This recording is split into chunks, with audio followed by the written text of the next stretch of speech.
Laredo, take us out. Take her out.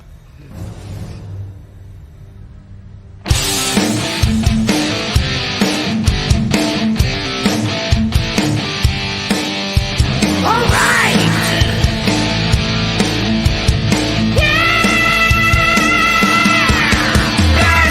Take flight each and every Friday night. Join the fun and let's go off-world. Geek out with us live where the nerdiness will thrive. Buckle up and let's go off-world. Toys, comics, pop culture news, movies and so much more. Matthew, Jesse, Curtis, and Sean are your guides on this fun-filled tour. Take flight each and every Friday night. Join the fun and let's go off-world. Let's go off-world. Let's go off-world. Hey, hey, hey. Let's go off-world tonight. Woohoo! It's OffWorld. Welcome. It's Friday night.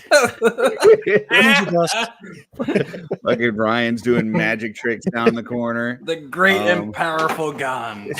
Yeah. No Jesse right now. Jesse might pop on, but they're doing the whole Zolo thing. Sean's supposed to be here, but he's running late. So not sure when he's gonna make it, but we've got a full house anyway. I'm doing all right. We've got the Dooch. Dooch, how you doing, sir? I am present and accounted for each and every Friday night. That is true. Except for the didn't, ones I'm didn't not. even run late like you did with pretty much all the Motu reveals or reviews. That's the beauty of pre-recording. You can never be late. Gotcha.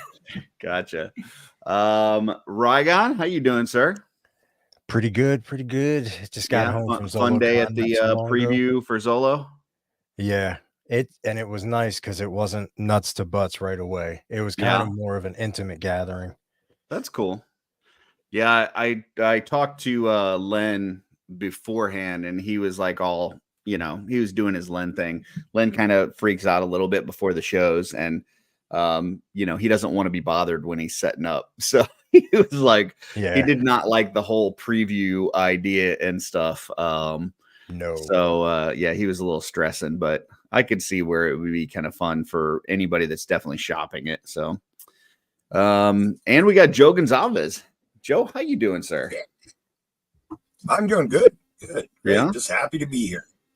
I just got a note that from the powers that be, and they said this is now Joe Gonzalez live. So there you go. And Sean, just as we're finishing introductions. Sean, how you doing, sir? I am happy to be here as always. Beautiful. All right. Well, before we go into show pickups, I had some housekeeping. I told Dooch I needed to get taken care of. So I got to embiggen myself for this one because I got to open I got to open up a little bit to you guys. And I don't know that people are going to see me the same way after this. So I noticed something about myself. You ever have those things that like you wish were better about yourself, especially like your actual looks, like, oh, I wish I had more defined this and that or whatever, smaller nose, whatever kind of the case would be. Well, physically I'm amazing. So yeah, I get where you're coming from. Gotcha. Okay. So I have this thing where I log in, I'm the responsible one of the show. And so typically I'm on before everybody else. And when I log into StreamYard and there's nobody else here, like I get to see myself like big screen face, and I'm just staring at myself for however many minutes till somebody else decides to log on. And I noticed something about myself a few weeks back, and now I can't unsee it. And I brought it up to my family, and now they can't unsee it. And here's the thing. I'm getting older. Kids have been caused a lot of stress in my life. And so I've got some gray hairs, obviously, but there's one spot that's not graying, and that's right here in the middle. I've got like this dark brown blackish spot in my mustache, kind of like a little Hitler thing going on. And it's not even a Hitler. It actually is more of a like it makes you look like you got a what you call it? Dang it. That the lip issue, you know, cleft. Cleft lip, yeah. You So hear Amber laughing. So I'm sitting here and I'm like, I've never been one of those guys that's like, I'm gonna, do the just for men thing and color stuff and all this and that. And I definitely wouldn't want to color it and make it darker because I think that just looks weird when older guys start doing that. And it's like, hey, that's not, come on, we know you're gray. But then I'm like, well, do they have like ones that I could brush in some gray to you got to make it, got to make it go gray. Like with I don't want to make it the whole thing black. I want to make just that spot more. And I just told the kids, I was like, you've stressed me out enough over my life that you created all this other gray. Like, it's like you just missed this one spot. Can you like do one stupid thing that really just gets that last spot gray? I'm never going to be able to not notice that again, Curtis. I have never noticed that until now. And now that's all I can see. I know. I gotta say, I kind of like the Hitler reference because you are kind of a toy Nazi, Curtis. So I think it fits. Well, but so then he's got to get the dark, but he's got to widen it out because it's got to be nostril to nostril. So and Dorklayer says just shave it with Curtis and Jesse, which is what my daughter says. She's like, well, what if you just shaved it right in the middle? I'm like, just have like a bald spot in the middle, like that. That's weird. So I don't know. Anyway, I just wanted to get that off my chest. I've been struggling with this and wanted to share it with some friends and the 3 people that watch this show. So I agree, Amber. That's the only thing I'm ever going to see again now. You know who doesn't have to worry about that, Curtis? The Amish. What's that? So you could just shave the mustache and leave the beard, man. Yep. Yeah. What I'm going to probably have to do is just dye it all purple and just do like a whole purple gang thing. And then you won't see it. Mustache gang. Yeah. I bet it would be a different shade of purple. All right. Well, now that I got that out of the way, let's do some toy pickups. I'm going to start with. Before that, just real quick, you kind of alluded to it, but I did want to throw out there for anybody watching OffWorld that does not check out Legends of Grayskull normally, that we do have all 5 parts of our Masters of the Universe Revolution reviews are now available on YouTube.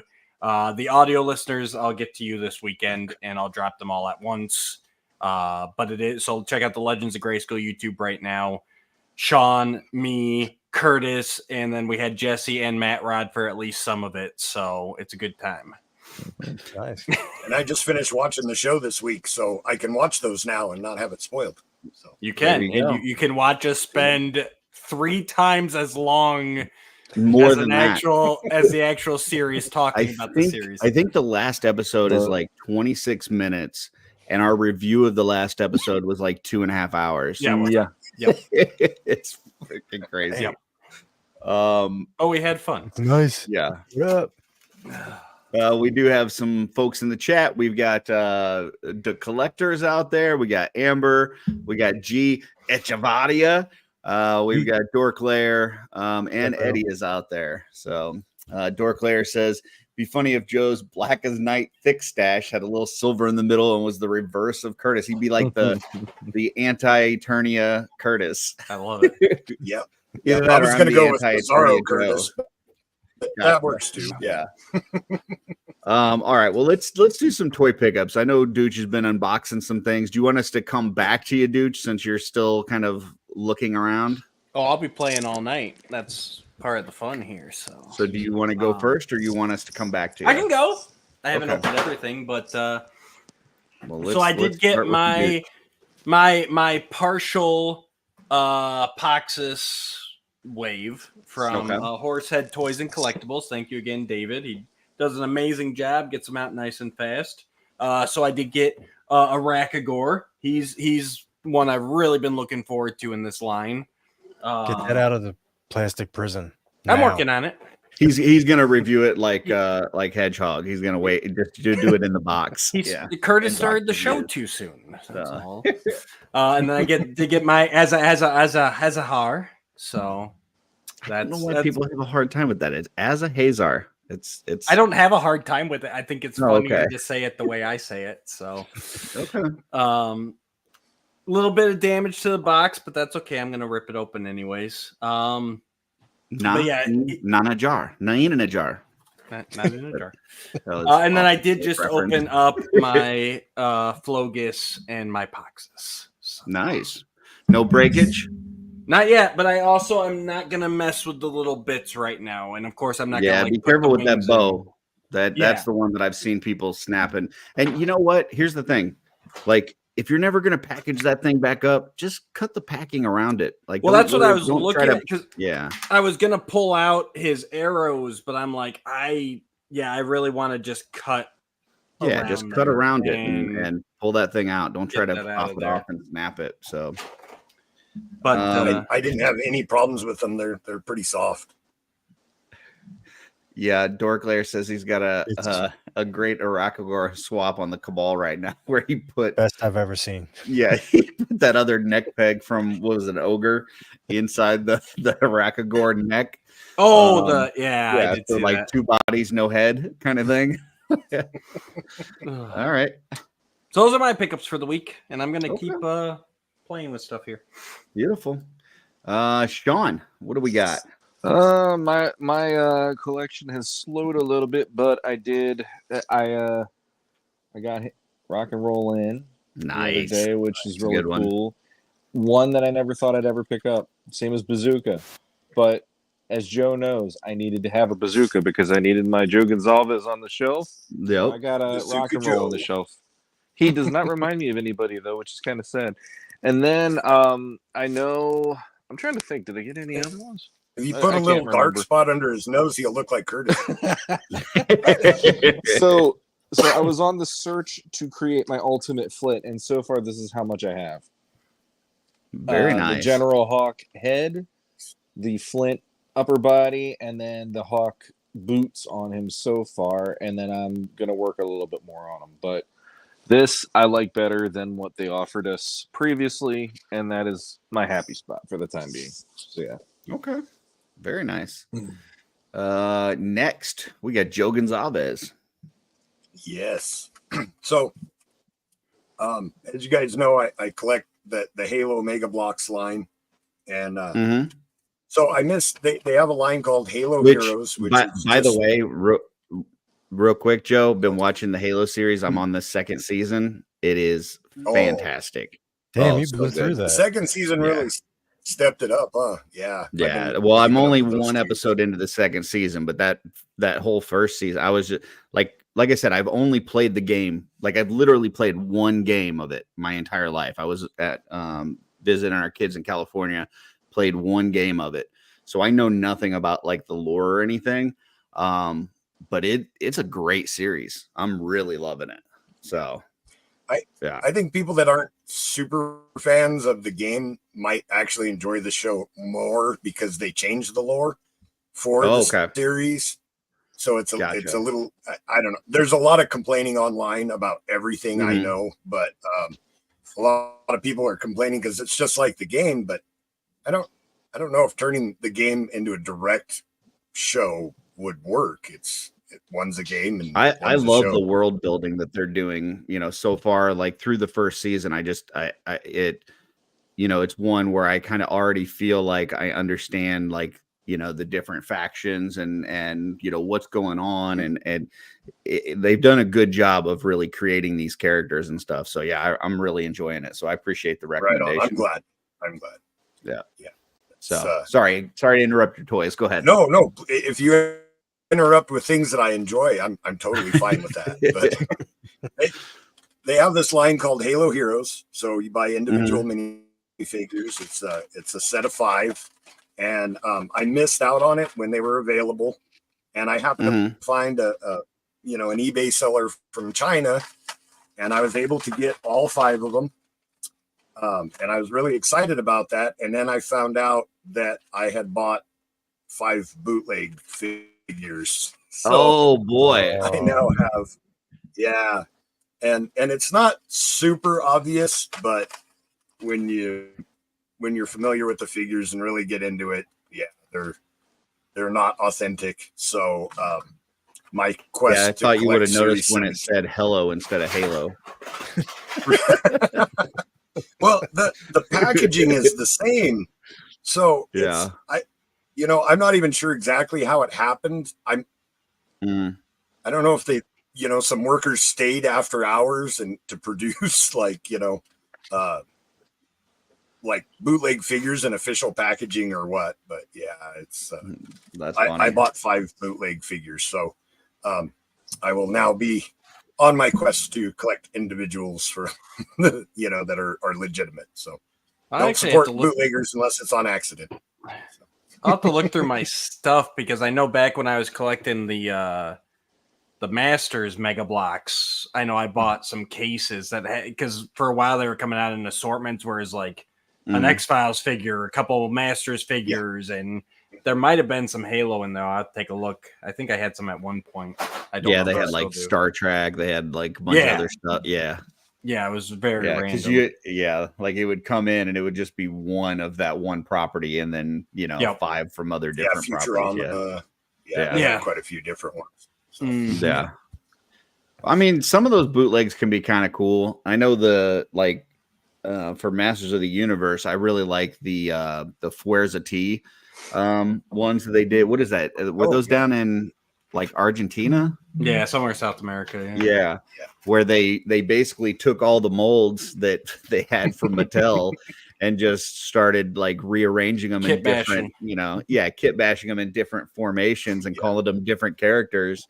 And they got, they got a few of them out before Mattel, shut them down and said, yeah, no, you're not doing that anymore. But, but I hear if you go like, even like go to like Mexico and stuff, you can find those pretty easily, in package. So, they're really cool. I like a few of those, especially the, not a big surprise, but the Cosmic Enforcer type one, the Techno. I love that one. Yeah. So what about the the Mexican mythic trolls? I would grab one if I had a chance. Those are.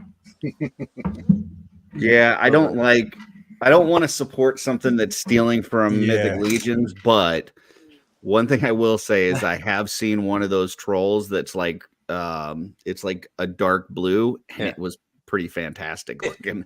So yeah. All right, well, let's go to Ryan. Ryan, or did you have anything more, Joe? Oh no. I was just gonna say part of the problem is that I'm a completist. So like I would be okay. The bootlegs don't look terrible, and I'd probably be okay with them. Are they actually like named characters, these bootlegs, or are they just like? Yeah, no, that's why I said it's actual official packaging. It's not like bootleg packaging or. But I mean, is that like a character that's in the game? Is it a character that you know? Yeah, well, like this one is from Halo Infinite. The Spartan Yori is from multiplayer. They come from a diverse group of areas, but yeah, they're like they have more paint apps and things like that for the Heroes series than like if you buy a set, the figures tend to have less paint apps. These are like a deluxe figure. And see, I always just thought it was like a first-person shooter game, so I didn't realize that there were like a bunch of different characters and story to it. I thought it was just kind of, So the multiplayer is really, multiplayer is really big with Halo. So you, even though you can't see yourself, you see other players. So playing it, you can unlock different armor sets and things like that. Through, Gotcha. Playing the game in multiplayer and things like that. Some of these characters, like these two, are spoiler alert, dead characters that you find in Infinite. Okay, but all right. So they're not as good at fighting since they're dead. So They are not. I actually, because these are so Master Chief is a Spartan 2, and these are Spartan 4s, a different generation of Spartan. And one of the funniest things I heard like was someone advanced referred technology. to the armor's better, but the things the biological enhancements aren't as severe as they did with like Master Chief. Okay. So I heard someone call Spartan 4's Diet Master Chief. And I thought that was hilarious. Gotcha. They're Spartans, but they're just not the same, you know. But Gotcha. But like this one, the official one comes with an unhelmeted head in the package, and that's how you know it's a bootleg. So yeah, the colors are slightly off and stuff like that. I'm a completist, so you know I have all 18 series. I of them. I have to get these 5, you know, official ones, just for my own sanity. Quick question before we get to Ryan and his pickups. So like with the series, because I don't know much about the game, like are the characters that are in, I know you said they changed some of the lore and stuff, but are the characters that are in the series ones that come directly from the game, like the Doctor and the other different Spartans and stuff like that? Like, are those all from the game? Sort of. So Halsey is in the game. She's different in the game. Better, probably. That's one of the characters. I don't dislike the Halsey from the show, but in the game, she's never on her heels. You know what I mean? She's always one step ahead of everybody. You know, the way the character's written. So, but Halsey's in it. Like Admiral Keyes in the show is Captain Keyes in the game. He was in the first one. Chief is part of a Spartan team, but it's blue team, and the members are different in the game than in the show. So it is a group of 4 Spartan 2s, but they're Chief's the only one from the game. The other ones are different. So I like the ones in the show, the silver team, especially Kai. Yeah. That's my favorite. I think Kai is fucking awesome. Oh, really? Yeah. Yeah. The only character I don't like in the series so far is Quan. Like, she's annoying as shit. Yes. But I have a hard time with any, like, anytime I'm watching a show and there's like a bratty kid, like I just want to smack him around. You know, not that I'm saying that it's okay to smack kids around, but you know what I'm saying? Like, it's just like you don't listen, you're like a little dumbass. You don't know, like you think you know, but you don't know, you know? I like, if I look back on myself when I was that age, like if I was to go back and talk to myself at like, you know, 12 years old or 14 years old, I would tell myself, you're a fucking dumbass. You don't know as much as you think you know. You know? Sure. And that's just one of those things that when I see bratty kids, I hate it. So I don't think you're supposed to like her. I think it's going to be a character arc where she grows into a better character as time goes by. I think they wrote her like that on purpose, where you're supposed to be irritated by her. That's what I think.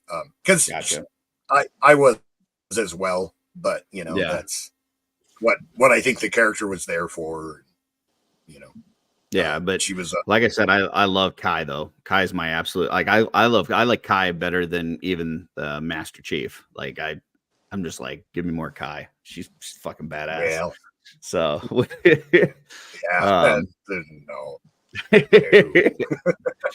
no. All right. Well, I was doing pretty well talking about stuff that Joe liked, and then I insulted him. So let's switch to Ryan. It's okay. I respect your wrong opinion, Curtis. So Ryan, today was a unique day in the history of ZoloCon, because this was the first preview night where they allowed people to get in, special access. Wall vendors are still setting up. Can you talk to us a little bit about like what that was like first, and then what kind of cool stuff did you get? So I think it was great for the VIPs. I don't think the vendors were too thrilled about it. Okay. And it was there really weren't as many VIPs as I thought there was going to be, because the line for the Horsemen, I think they got through that in like maybe a half hour, and then everybody. So it was one. It was a limit of one for the preview night because they only brought a limited amount of everything. Gotcha. Tomorrow there won't be any limits. But it was still nice to get in there, kind of get the lay of the land. If there was somebody who happened to have something set up, you could have grabbed it before the madness tomorrow, because it will be pretty much nuts to butts the entire day. Yeah, I mean, I was kind of assuming that most everybody was going to try to hit like the Horseman line first, and then after that it would just be kind of, spread out, kind of wandering, meandering. Were there any other big companies besides Horseman that were there that were selling product that seemed to attract a line, or were they kind of the big dogs? Oh, they're always the big dogs there, no matter what. And Spiro Toys was there. They had a bunch of the AWOC stuff. Valaverse was there, and D13, but he only had his exclusives. So gotcha. Yeah, and I love Chris, but those exclusives, man, they're unique. We'll say that. looks like Chris ate a box of Crayolas and vomited on his demon. So, it's like they're unique colors. So they are 90s. Yeah, it looks like the old Motu test shots and stuff. We're just like different wild colors. So, well, what did you pick up, Ryan? What kind of cool stuff did you get? So I got this head. I don't know if it'll. Yeah, that looks nice. That's a Jesse Arnold head. Looks like it's matched for the Waltor figure. Yes. And then I picked up one of these. Nice. From Patrick? Patrick. Yeah. Very cool. And then I want to get one of those yellow and purple ones. Oh, very nice. I figured they weren't going to have those out till tomorrow. That's cool. Yeah, you were able to pick it up if you got your VIP ticket, obviously. One thing I didn't know about that I just found out today, the wrist wraps on it are not from Varg. Those are actually the wrist wraps from the Tharnog brute scale. Oh shit! Yeah, which is interesting. I guess it kind of makes sense because the Varg is more of a dwarf scale figure, so I think those wrist wraps are a little shorter. But yeah, it was just, I thought that was interesting that they put brute scale wrist wraps on that. So grabbed another. Oh, very nice. Yep. Got a pop and swap in mind for that. Oh, that's cool. I grabbed this for the Jesse head. Beautiful. And I wasn't gonna not pick this up. So. Yeah, you gotta have some Valiant Knights. Choice. Yeah. And then I did hit up the Valaverse booth to get this. That's cool. Those have been sold out for a while, haven't they? I'm not sure. I know BBTS had a couple. Okay. I don't know if it's still in I know those stock. were pretty popular. Then I also got that from Valaverse. Very nice. Duck Collector is asking if Valaverse has any exclusives there for the con. I think I don't know what the hell it's called. I heard it's the cover for the Arctic Trooper for like the sniper. I forget what it's called. Okay. That's $20. And I think, yes, that. Gotcha. And was Bobby actually there himself for setup night? Yes. So he was bouncing around downstairs looking at all the vendors, and then when I went up to get those figures, he happened to be out there. Oh, cool. And then I got myself a set of demons. Nice. Some Crayola vomit. Now that was the one, if I'm not mistaken, the green one is only available in the set, right? Because it is like limit to 50. Yeah. Yeah. 100. You I got think number it was. 1, huh? You Yeah. got 1 out of Out of 50. 50, yeah. Nice. Very nice. And then I got 20 of that one. Yeah. So like the yellow or the orange one, I don't know how many they made of that, but I think that one's like 30 something by itself. Or it was, what was it, 70 for the 2? I think it was 75 for both. 75 for the 2, but that green Yeah. one is the really exclusive one. Like only 50 made. That's a small run.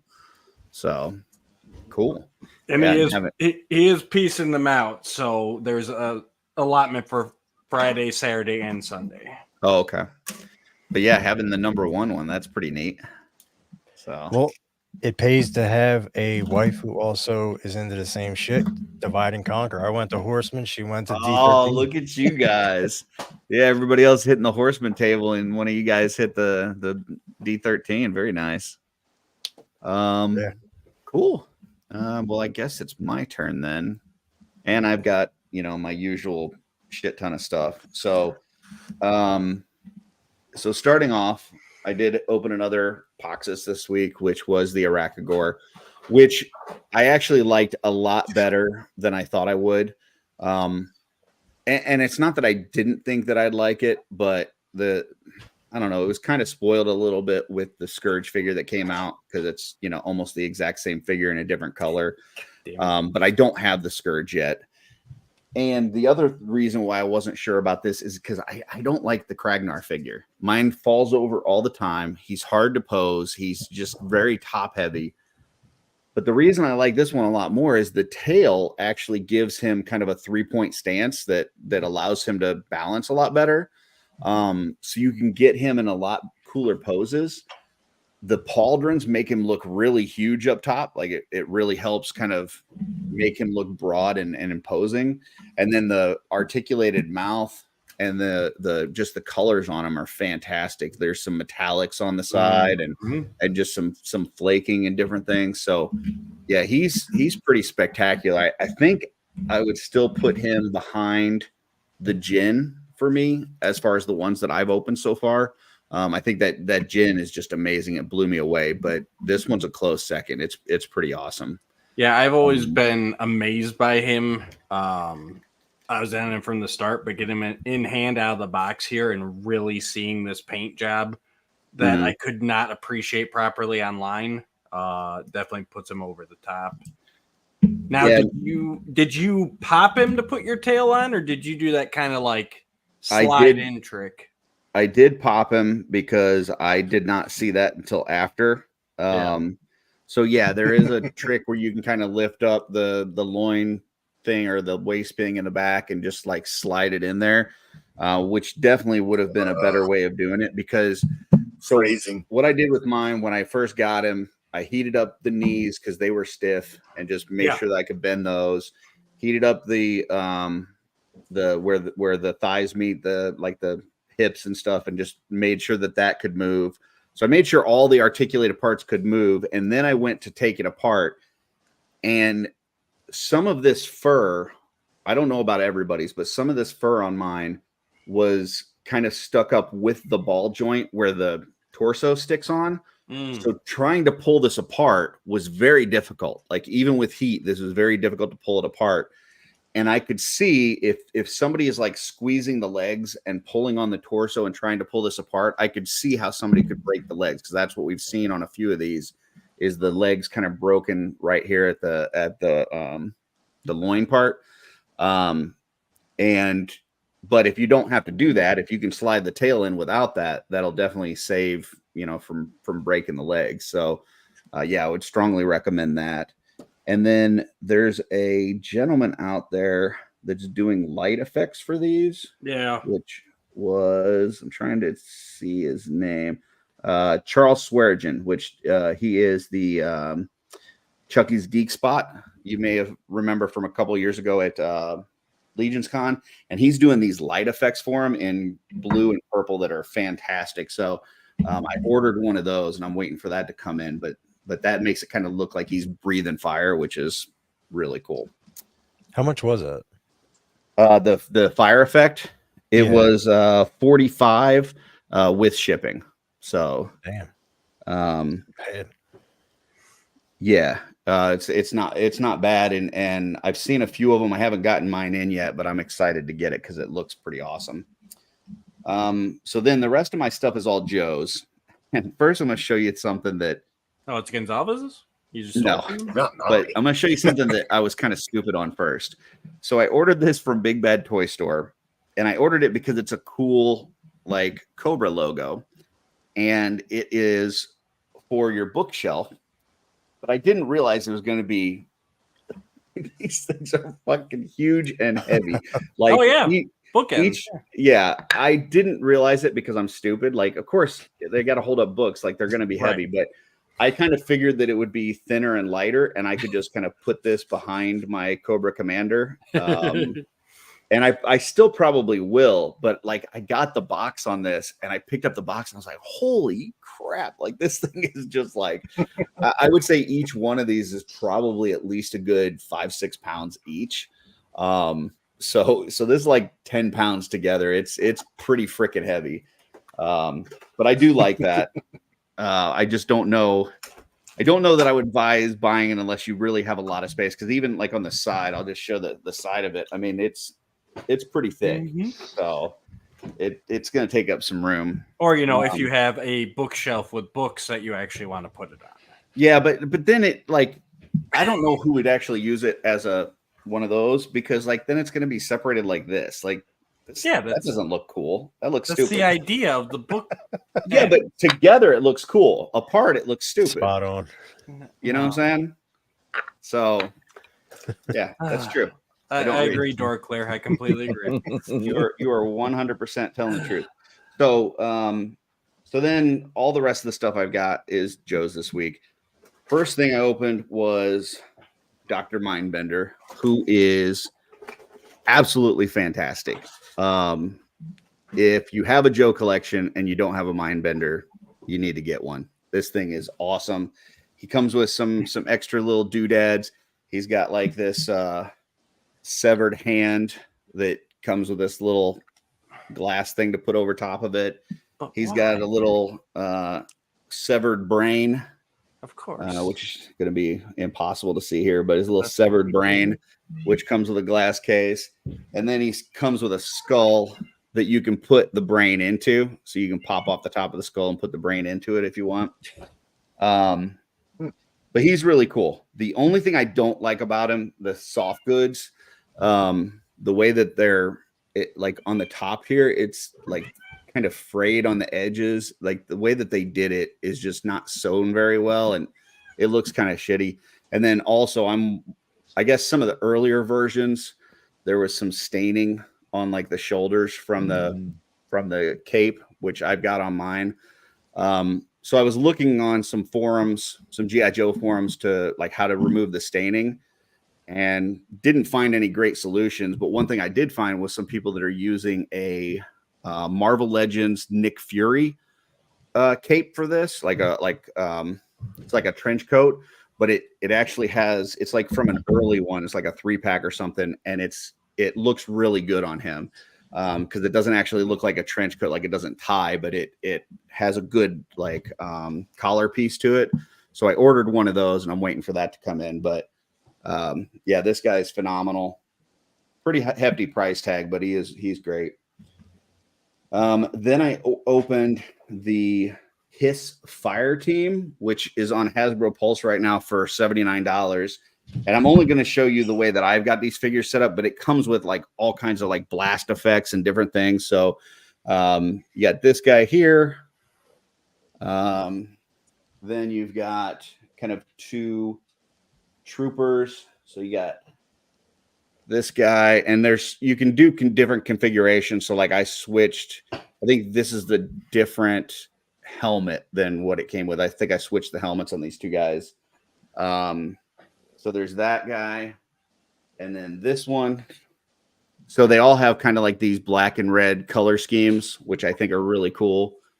I wish that they had these guys as single cards, because I would definitely get a bunch more of them. And then I opened up Sean's favorite, which is the infantry. That's my Yeah, weakness.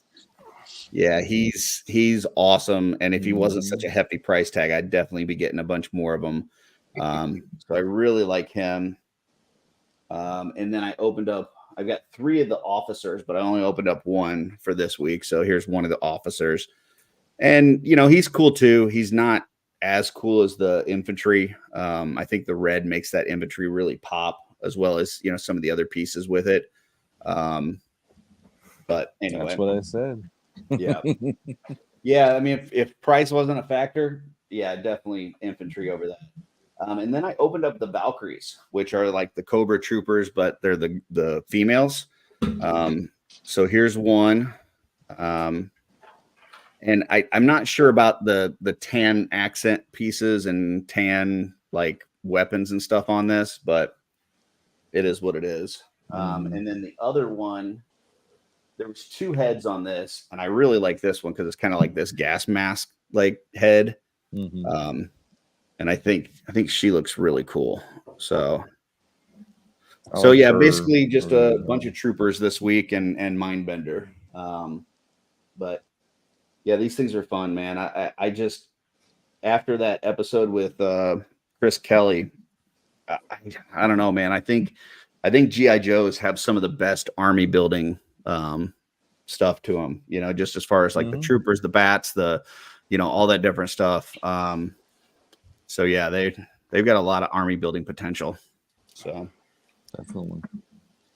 That's everything that I've opened for this week. So now I can open more since I've talked about those.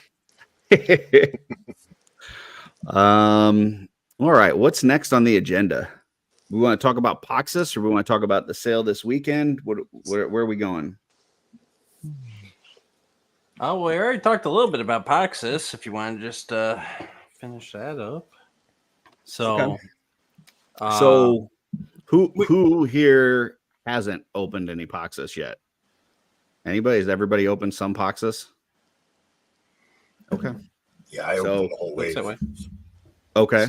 So why don't we start with you, Joe? What are your thoughts on the wave? Compared to other past waves and stuff.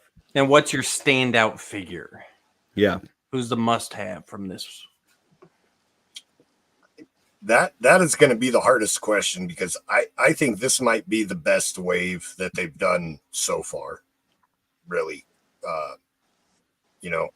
It's sad to hear that people are having some quality concerns. I opened the whole wave. I didn't heat anything with a hair dryer. I have a wood stove, so I get my house pretty warm. But I mean, I just opened everything, and it was all good. The figures all blew me away. They look so good. I don't know. I guess in my head, the wizards were probably the ones I was least excited about, because like the ogre scale ones obviously look really good. Couldn't wait to get Poxus. The first thing I did was put them with the other 2 and take a picture, of all 3 of the horsemen together. But then when I got into the wizards, they're so good. The soft goods are amazing. All the little bits and bobs that you hang on their belts, the stabs are for legions. For me, I've been collecting legions a long time. The older stabs and stuff, that's really distracting, Curtis. But would be a cool hat. Yeah. So, if you're training your neck, you put 12 pounds of cobra on your forehead. So, I think the wizards were the biggest surprise for me. Just how impressed I was. Like the stabs are cool. The magic effects. It's so nice that they're flexible. That you don't have to worry about just shattering them, trying to set them up and things like that. So, yeah, I guess for me, the wizards were the surprise standout. Those magic effects are really cool. I like. Now, when you say that, are you saying that they were your favorites, or they were better than you thought that they would be? They were better than I was. I don't even want to say they were better than I thought. I guess I just didn't pay close enough attention to them because I was excited for the brute scale and the ogre scale figures. I just didn't pay enough attention to them, so that when I opened them, I was really blown away because I hadn't paid as close of attention to them as I probably should have. But those really impressed me. As far as a favorite, man, that's a tough one. The Jin is really good. I mean, but I had a feeling he was going to be really good. I like those types of monsters anyways. Poxus is an amazing figure. Like top to bottom, that is just a great figure. Like his look is so good. The wings, the options with the bow, that he can be shooting like the insects out. That thing that clips on behind his head looks so cool. His soft goods are really neat. I guess Poxus is probably my favorite from the wave. Just he's got a lot going on and it's all good stuff. Yeah. Cool. Sean? So I couldn't do an all in. I ended up I got the Poxus 2-pack and I got as a Hazar, and unfortunately I had to let them both go within that week because of just how it worked out with finances and stuff. And there was a weird thing with me where 2 years ago I got really pumped about that. Like I really wanted, especially I wanted Poxus because I was then on the mission of I want to get all the horsemen at least. I didn't want to worry about maybe the factions involved necessarily with each one, but having the 4 of them. And I had to let go of Arethyr about a year or two ago, and that completely changed the course of me collecting everything. So once I got them in, I'm like, well, I don't have Arethyr, I don't have Aethon, and I'm like, all right, well then I could part with this. And as a Hazar, I wanted to keep, but then, like I said, financial stuff came up, so I ended up parting with him too. As a Hazar was a cool figure. I enjoyed him while I had him. I was posing him, checking him out, and everything.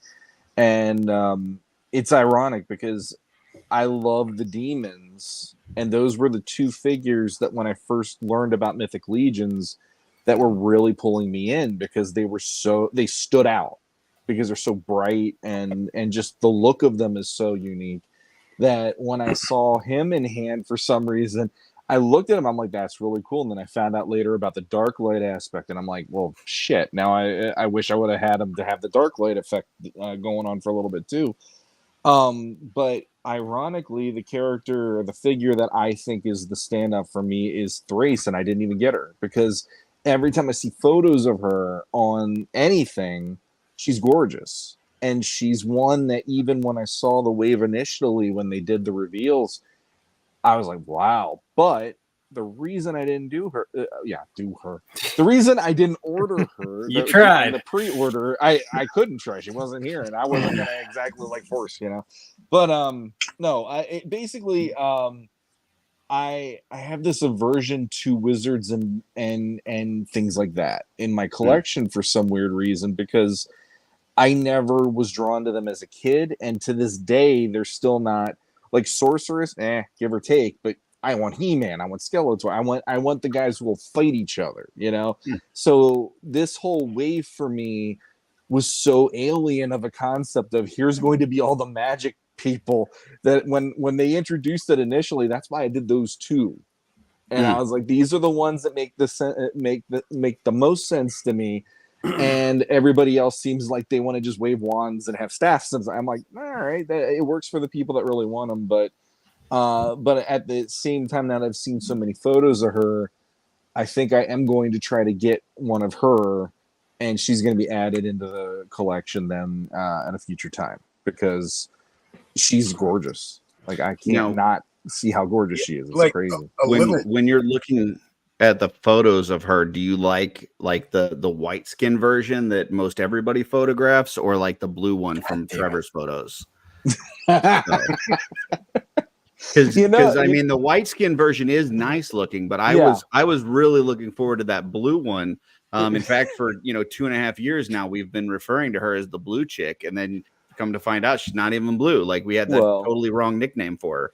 Well, yeah, So. you know what? It's kind of like Captain Kirk, blue, green, whatever. It doesn't matter. If you see her as attractive, you just run with it. And Sean does spaceport. You know what I mean? Sean doesn't see color. I don't see color. I can't wait till amazing. Blue Alith comes and we have to change her name to a White Alith, because it's Real quick, touching on that 2-pack, Sean, it's also kind of one of those things where it's like, to me at least, if you don't have all of the 2-packs, it's kind of weird because you're not gonna. I guess those are the collector pieces, right? You're not gonna open that 2-pack to have your Poxus and your Flogus on the shelf. And at the time that the pre-order was going on, I thought to myself, "Oh, that's a great way to just get them, and I'm good to go." And then I started realizing, oh wait, Aether is a big deal if you get the 2-pack, and I'm like, I'm not that guy. I'm gonna take these out of the package, and that is going to end up making me feel like a dick for opening something that I'm sure a collector out there would actually like scream no if I was taking it apart. That being said, these things are made to order. So like if you if you ordered one with the intention of opening it, it's not like you took from the pile of available 2-packs. You know what I'm saying? No, I completely get that, but there is a part of me. It'd be different if you picked it up, like if you picked one up from a table, like if you went to the Horseman table and picked up a 2-pack and then opened it in front of people. That might be kind of a dick move, especially if you just right. But if you ordered one, because I think it was a little bit of a price break when you ordered the 2-pack together as opposed to ordering them separately. That was why I did it. That made sense to me. But then it's like around then was also when I was realizing, people are like, the collectors are really into the 2-packs. And I was like, whatever. And like I said, as time has gone on and I'm realizing those are actually sacred to a lot of people.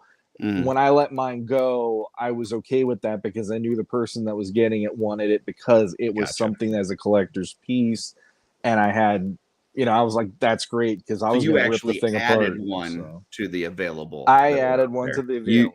Yes. Wow, good job, Sean. He leaves the place better than he finds it. There you go. There you go. Except if it's the bathroom. My wife complains about that all the time. Since Sean I mentioned, don't stand the wife though, so there you go. What was go that? ahead, Joe. I didn't catch that. Does anybody feel like Thrace is maybe a little too attractive for Mythic Legions? When I got that head sculpt in hand and I'm looking at it, you give her like Caucasian skin and blonde hair and she's a Disney princess. Like it feels a little weird on the shelf with all these warrior women and stuff like that to have. Like everybody would join Poxus. All the straight dudes would be like, all right, well, I know what faction I'm getting into, so she's the evil Lynn of Mythos. Like she's that. Well, they can't be that bad. Look at her. Yeah, I've got my own thoughts on Thrace, but I'll save that when we get around to me. So we'll hit Dooch next. Dooch, you've been opening these, you've been looking at them. I have. What are your thoughts? So obviously these are my top guys here that I showed off during pickups. I'll obviously try some more, but that little like slide in wasn't really working for me, so I might have to end up popping Arakagor apart anyways. Okay. But yeah, I'll mess around with some more when I'm not doing that. I think you probably have to heat up that waist piece and then kind of pull it up a little bit. Probably still have to do a little bit, yeah. But yeah, same as it has as Zazar was obviously one I was really looking forward to. And I'm a guy who doesn't go in depth. I don't look at a lot of pictures or anything. Like I'm not one of those that zooms in on the photos online. I like to get them in hand. So I'm just sitting here marveling at this guy with like the little runes like on his pauldrons and everything. He's a lot of fun. The sparkliness to him. And same as Sean, like I wanted both the demons. I still haven't picked up the yellow demon yet, but yeah, it's Len.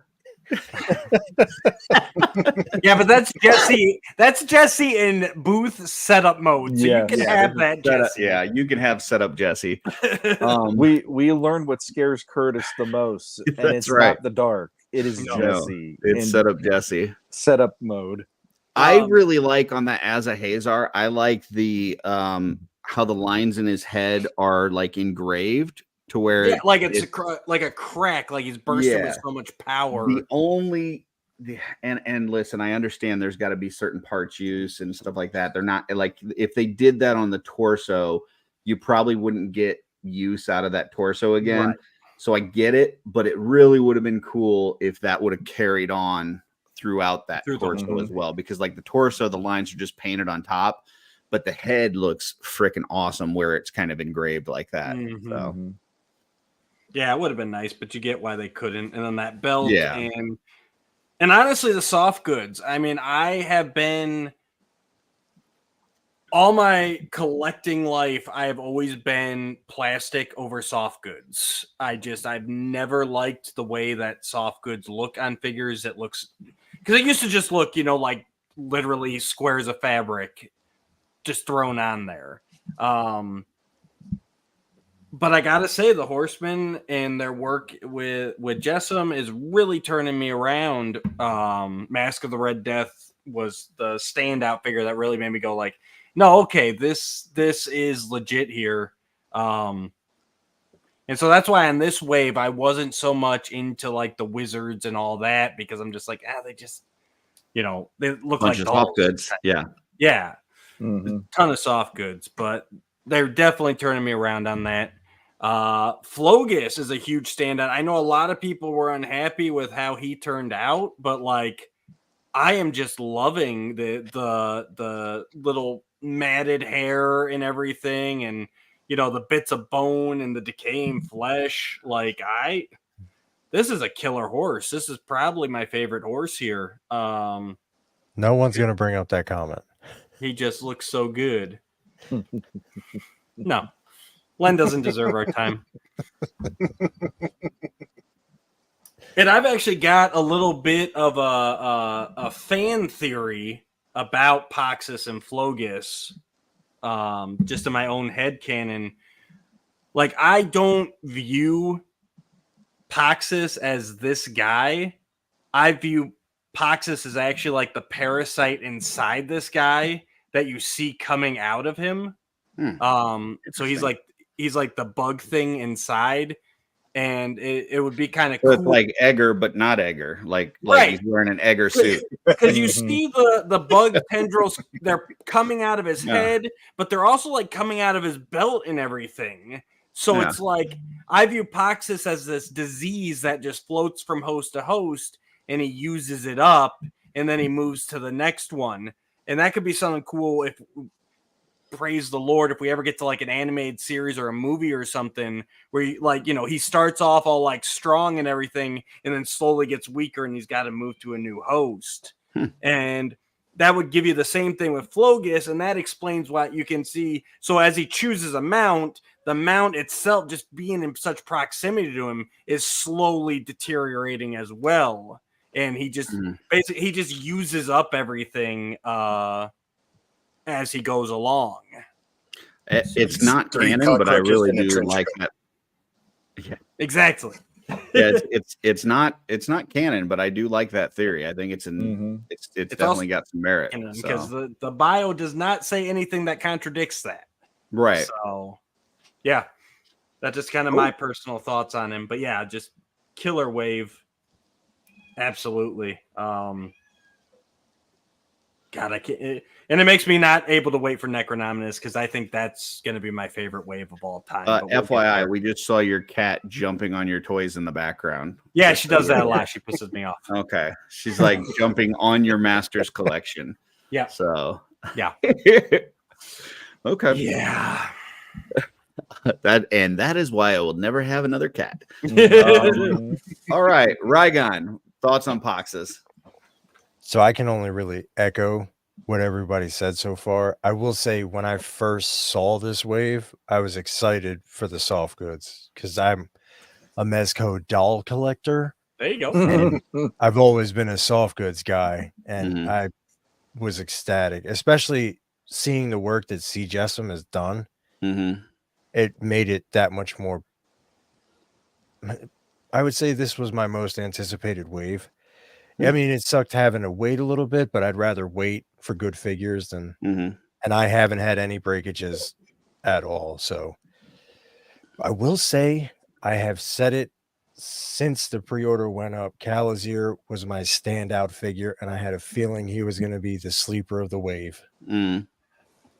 And I could have, like Bill said, I could have seen him being just straight up a figure obscura if if he didn't make it in this. Yeah. Yeah, so I will not echo what everybody said because I'm my own person and I've got to stand out. So I was not looking forward to this wave at all. And I would say part of it is, you know, kind of that saying like you're a victim of your own success.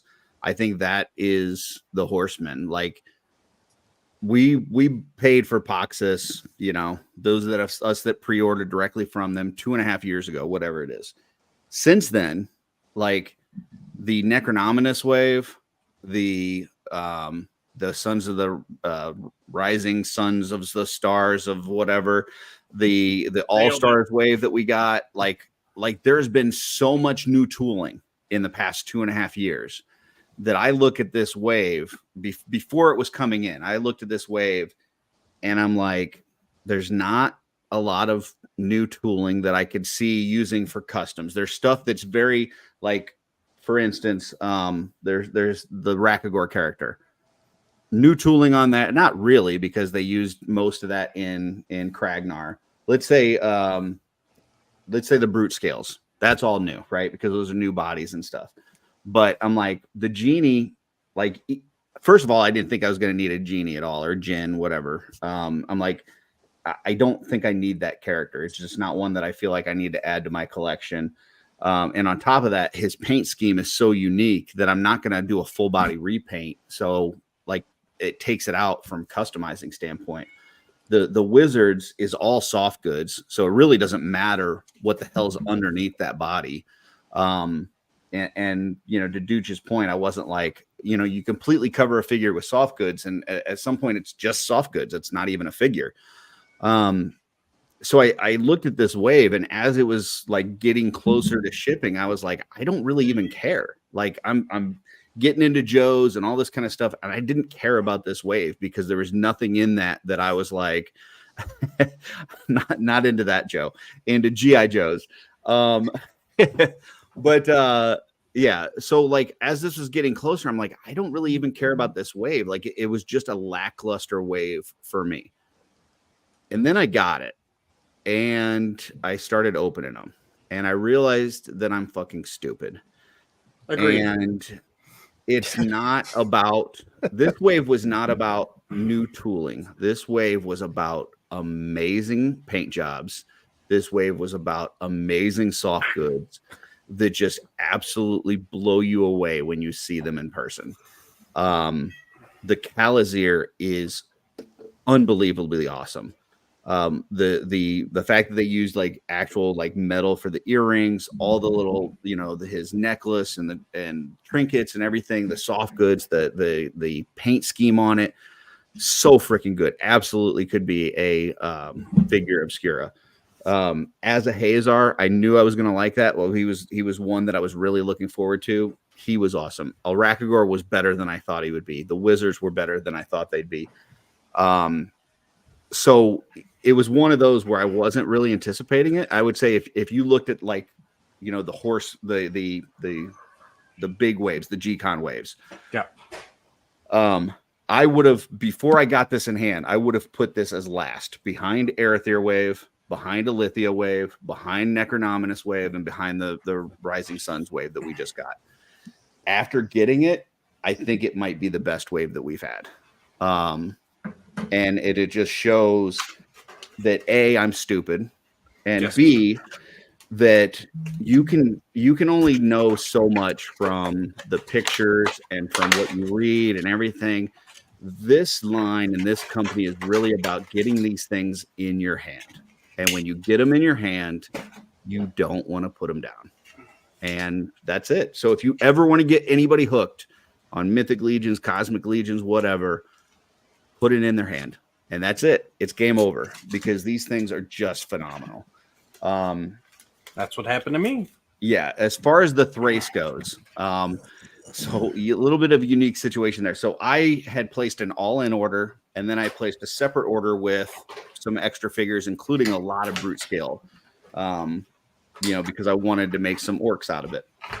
So when I got my all-in, I had made a trade with somebody, Peter Johnson in the Cabal, made a trade with him for some Joes, and 3 of the figures that I traded, I didn't want to wait for my other order to get in because I didn't want him to have to wait because he had already shipped the Joes to me. So 3 of the figures that I pulled out of my all-in and sent to him, I have not gotten to open yet. And that is Zende, it's Poxus, and it's Thrace. And since I had to send those away, and I knew my order wasn't going to be in for a while because they got to wait for that, the shipment container with the brutes, I didn't want to tease myself by looking at it too much because I knew if I looked at it, then I was just going to be like aching over not being able to open it. So literally, like, I got the all in and I just pulled out enough to see which character it was. And if it was one that I had to ship to him, I threw it in the box and didn't look at it. Like, I didn't even let myself. So I haven't even like really looked at Poxus, Zende, or Thrace because I didn't want to tease myself. But I am looking forward to when I get my bonus order, getting into those and kind of seeing those. But the ones that I've opened the Jinn, Arakagor, Azahazar, the Wizards, and Tharnog. Everything's been fantastic. And I've not had anything break. The only issue that I've had, Tharnog's arms were a little loose at the shoulder. I put some heat shrink tube on there, heated it up, popped them back in. They're great now. So no issues there. And then just a tiny nitpick would be that some of the stuff, like Azahazar, I think his loin piece is too long. So I just folded it underneath. It's not that big of a deal. Just fold it underneath. I thought his staff was too long. So I just, it comes apart in sections. So I just took the back part of it off and made it shorter. And then the evil wizard, I think his staff is too long. Like it's if let's say that he's 6 foot tall, the staff is probably like 10 foot tall. Like it's just, in my opinion, it's just too long. So I'm going to try to find some way to shorten that up a bit. But those are like significantly minor nitpicks in a wave that's just absolutely phenomenal. So if only they had a staff pack that you could put for one with them. Yeah. And I haven't even gotten to the weapons packs or any of that, the effects and stuff. I'm not a big effect guy. That's like, even with I was showing that his fire team earlier, that it comes with all these effects that, like, you can make these freaking rocket launchers and these blast effects that come out of the guns and stuff. I don't know. I don't like using a whole lot. I mean, I could see if you're a photographer and you're setting up a cool shot and you want to do some of that. And I've seen some great stuff in the Cabal where people are using like the magic effects, but for just putting them into display case, I don't know that I'm really going to use a whole lot of the magic effects and stuff. It's just not, it's not anything that I'm amazed with. But anyway, yeah, I think this is a great wave. I'm way more excited now having opened it than I was before I got it, though. So, and as a Hazar too, and I have a Scarabus display near here, and I like some of the elements that they took from Scarabus. Sorry, the figure's a little dusty. I need to clean, but I feel like there was some Scarabus inspiration in as a Hazar. No, for sure. The hand fire and the staff and stuff. So that seemed kind of cool to me too. I enjoyed that for sure. Being a fan of Scarabus characters. So. Yeah, it's a really good wave, and I would say if if anybody didn't pick up this wave and you're heading to ZoloCon this weekend, I would definitely look at picking some of these up. My favorite so far has been the Jin, but I would say a Rakagor is second, which I would have probably put a Rakagor near the bottom beforehand before having opened these. But he's just too beautiful, man. That the paint job on it is absolutely phenomenal. Like they just absolutely killed that paint job. So I will say this. I do like that the hands and weapons pack, they come in those slip covers. It does add a little bit of extra, like, I don't know. I wouldn't say flair, but it makes it nicer. I will say if I was going to offer one more nitpick, it would be the all the clamshell stuff that they're doing now, and it seems like it really mostly started with the cosmic waves. They're putting some of this stuff in so tight that it's very difficult to get out, and either you end up with stuff bent or broken, or it just takes forever to open the figure. And I know it wasn't as pretty per se when they just had like all the pauldrons and weapon and like all that stuff in a baggie behind the figure in the thing, but it was so much easier to open. Like you just pull out this bag, you open up the baggie, you dump it on your table, and you got your shit. Well, even all the little ties that are in there now, like you got like one on the forearm, one on the upper arm, one on the waist. It's like, man, whatever, just a one twist tie, and you're gone. Like it does seem like a lot of overpacking, in my opinion, and it makes it a lot more difficult to like. The beauty of this line, well, there's a lot of things that are great about this line, but one of the things that was amazing about this in the past is that like you basically can just pull the figure out, you put the figure back in, you put it in the clamshell, and it's as good as new. Now it's like you got all these little things that you got to pop out and push through, and you see like Poxus bows breaking and things like that. Like some of this stuff is fragile, and like you're packing it in there so tight in these clamshells. Now I'm the kind of guy that I'm never going to sell these figures, so I'm not keeping the packing anyway. So I'm just going to cut those clamshells and get the stuff out of there. But I don't know. I think that there's some of these, they maybe not everything you put in a baggie, but I think there's some things that they could just put in a baggie and put behind the figure and make it a lot easier for folks. Yeah. So. We're veterans of the line too. Mm-hmm. I could see though where if they're trying to draw in new fans, letting them see everything that's included with the figure, might draw in somebody who's not familiar with it. Like, wow, if I buy this figure, I get all this stuff. Where if it's in a baggie underneath the figure's feet, they're not going to realize that it's there. I'm talking about people that aren't familiar with the line. But a lot of times it's in a separate clamshell, like behind the figure, so you can't see it anyway. You know what I'm saying? Like it's like one clamshell for the figure and then another clamshell behind it with the weapons and stuff. Right.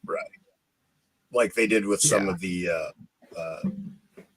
like the characters that came with wings in the Advent of Decay wave. Had that extra barbarian builder stuff like that. Yeah. And like I said, that's a super minor nitpick, and it's really just more of a hassle when opening this shit. That it's like say what you will about the non see-through packages that Hasbro was doing with the Joes. But I actually like that it had the little like weapons container, and you open it up and it's just got a little baggie inside, and you tear open the baggie, you dump the shit out, and there it is. It makes it so much easier than trying to pop all these weapons and everything out of a clamshell. So like I said, minor nitpick, but the wave is fantastic. Highly recommend. So absolutely agreed. Cool. So ready to talk about this weekend? Got a sale going on tomorrow. Hit it. 11 a.m. Eastern. We have, I'm just trying to do this off of memory. We have reinforcements too, obviously.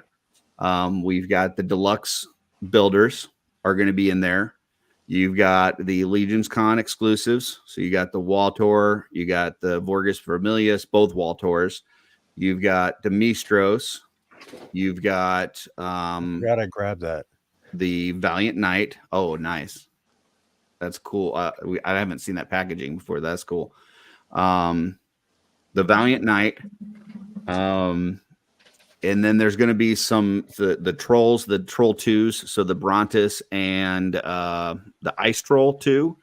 Yep. And then there's going to be some stuff from like All Stars, some stuff from possibly Alithia. I know there's not. They said what is it? The Moose. They don't have any of the Moose, so that for sure is not going to be in there. But there's going to be some other stuff from Alithia possibly in there. Some stuff from the All Stars 5 and 4. I think in there. So out of all of that stuff that's going to be available, it's a ton of stuff. I know they're going to be shipping for several weeks. Is there anything that you guys are targeting tomorrow that you're like, I got to get one of these or 10 of those or 12 of those or whatever? You forgot the pin sets. They found the old pins. The pin sets. Which my understanding is there's one set that's like 14 pins. Yep. That's like $140. And that's got like the faction ones and some other things. And then there's 2 individual ones for like the good and bad, a couple horseman ones, and then the Keltis one. Yep. And those I think are all like $10 each. Yeah. But limit one each on the pins. Everything else is a free for all. Besides the sets, the set you can get the whole set, but it's one set. Right, one set. But, one set and one of each of the. And they said that those are like warehouse finds. So what that basically means is there's very limited in number. Yep. Good chance you're never going to see those again. So There might only be 1 or 2. Yeah. So if you want the pins, get in, throw them in your cart, check out, get the hell out of there.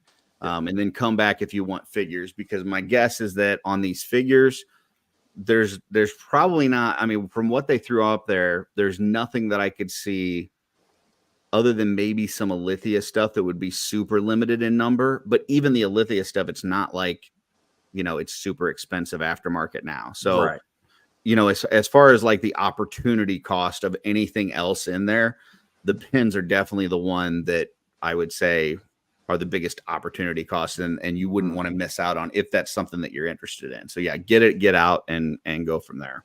Yeah, everything else, as long as you're on within an hour or 2 of the beginning, you should be good to just. There might be some stuff, like I said, like a little here and there. Let's but say, nothing. who's the Valak from Alithia? Yeah. Valak has been a very popular figure because of the cloth arms and legs and the black stuff. So I could see him selling out, fairly quickly if they don't have a ton of that one, along with some other figures. So, there's some stuff that could sell out, but as far as like the reinforcements and the deluxe builders and stuff, I don't think you're going to have to worry about that. Even the Valiant Knight, like I know people are talking about it, it's a great figure, but I don't know. I just don't see people going on and ordering 10, 20 Valiant Knights because he's coming up. He's going to be the base. Yeah, he's a standard price figure. He's a $37 figure, and I think for their sale it'll be $38 on there. But a $38 figure with very limited paint apps, and in a few months from now, for the same price, you're going to have these other ones that use that same body, but now have all these extra soft goods and weapons and stuff with it. So, it's one of those figures that I think everybody should own one of. If you don't have one, you definitely should get one, but I don't think it's going to sell out super fast because I just don't see people going on and ordering just a crap ton of Valiant Knights. But unless they're just trying to upgrade the limbs on their old Knights and make them, more posable. But yeah, I don't think that's even going to sell out that quick. So no, I think the big draw here is the reinforcements. It's the first time they're available to everybody singly. Before you had to buy the all in. So I think that's going to be the big draw this weekend. So and no limits because the last reinforcements you were able to. What was it? 12 in the first hour. 12. Yep. Yeah. Yep. So no, other than the pins, yeah, no limit. So what's everybody targeting? Whoever wants to start. Anything that you know that you're for sure going after? I'm actually gonna. Since you said it. Go ahead, Joe. Oh, go ahead. No, go ahead. Do it. Oh, I would just, since Curtis said it, I need 3 more Valiant Knights. Yeah. And the reason being is nothing to do with the actual figure, but the bio for the figure is there almost like a mercenary knight that's with all of the factions. So Yep. I want one to display with each of the good factions, because I actually display my figures by faction. That makes sense. So Nice. because I'm so I have 2 right now. I want at least 3 more, so that way I can cover all the good factions. And Makes sense. I thought I had heard that they were going to do the reinforcements 2 as an all-in. So I really want to get another reinforcements 2 all-in. I got one of the first one, but there's not a figure in that I don't want a duplicate of. So yeah, I gonna didn't grab hear that another they were all-in and then- having an all-in option, but if they are, that's interesting. I thought I had heard that Yeah. too. Like you can do either. You can buy them individually, or you can grab an all-in. But Yeah, the all-in yeah. would definitely be a better price for sure. So, right. So is those there are anything? the 2 main things. Is there anything Oh, custom wise that you're like that you have ideas in your head on, Joe? That you're like, oh, I need some of this or that. I don't for this one. Well, so the Deluxe Legion builders, Mhm. I would like to.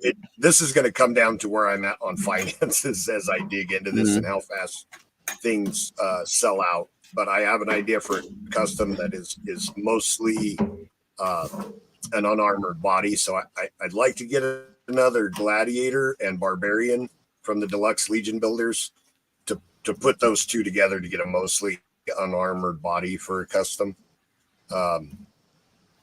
But I think that's about it that I was thinking of for that. Most of the stuff I want to buy is for display. Like I have a Demistros with the exclusive version with the green. I'd like to get one to display that's just the standard parts. Well, you had mentioned Walter, go ahead. Oh, just the Walter Legions mythic version has a lot of parts. I don't have any particular ideas for a specific thing, but there's so many like just good parts on that figure. I might buy a few just to pop and swap something later on it or use it for custom later. I just like a lot of those parts.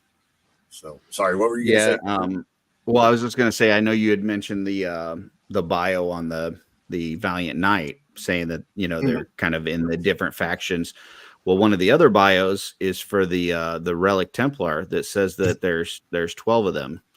So are you doing the 12 Relic Templars? I want to so badly, and if my tax return had come in before this sale, I'd have a serious discussion with myself. But I might get to 13 eventually, but it'll probably be just slowly over time through trades and snagging one here and there off of eBay, But I won't just go in and buy 13. But yeah, did it say 12 or did it say 13? I don't remember. Oh, I thought I thought it was 12, but I could be wrong. It might be 12. I don't know. Gotcha. What about you, Sean? Or anything Either way, I can see that. Yeah. Well, I just the same thing happened with the Dark Templar with me. I only bought like 3 to start, and then I got the figure in hand, and I was like, "This is amazing!" And then just sales and eBay and trading with people, I probably have 12 Dark Templars sitting in a box somewhere that I'll probably display someday. I will say that the Relic Templar armor looks a lot better than the Dark Templar armor, because the Dark Templar armor, that was like their first real attempt at this whole kind of deluxe Legion builder kind of thing and all this and that. And it was, some of the armor colors came out really flat. It didn't look like metal at all. Right. But the Relic Templar, it does look like actual like metal armor. So I do like that figure a lot better. Anyway, but Sean, I know you've been mostly focusing on Joe's lately, but you got anything that you're targeting this weekend for the sale? I if it was next weekend, because I get paid next weekend, I would have gone in on a few things, but unfortunately it's not next weekend, so I might make a note in the Cabal to complain about. No, I'm just kidding. Okay, but no, I'll make a note to myself to take that one down. if I could have done something tomorrow, I would have probably loved to get a Brontis, because I would like to get another troll one day. That would be cool. The Dark Templars, probably, for the fact that I didn't like them at all when I first got them, but I kind of dig them as like the guards with Sir Gerard in the Sons of the Red Star deal and all that stuff. But for the most part, yeah, like this is one of those in stock sales that, knowing what's up there, I have been knee deep in a lot of that stuff over the last year or two now.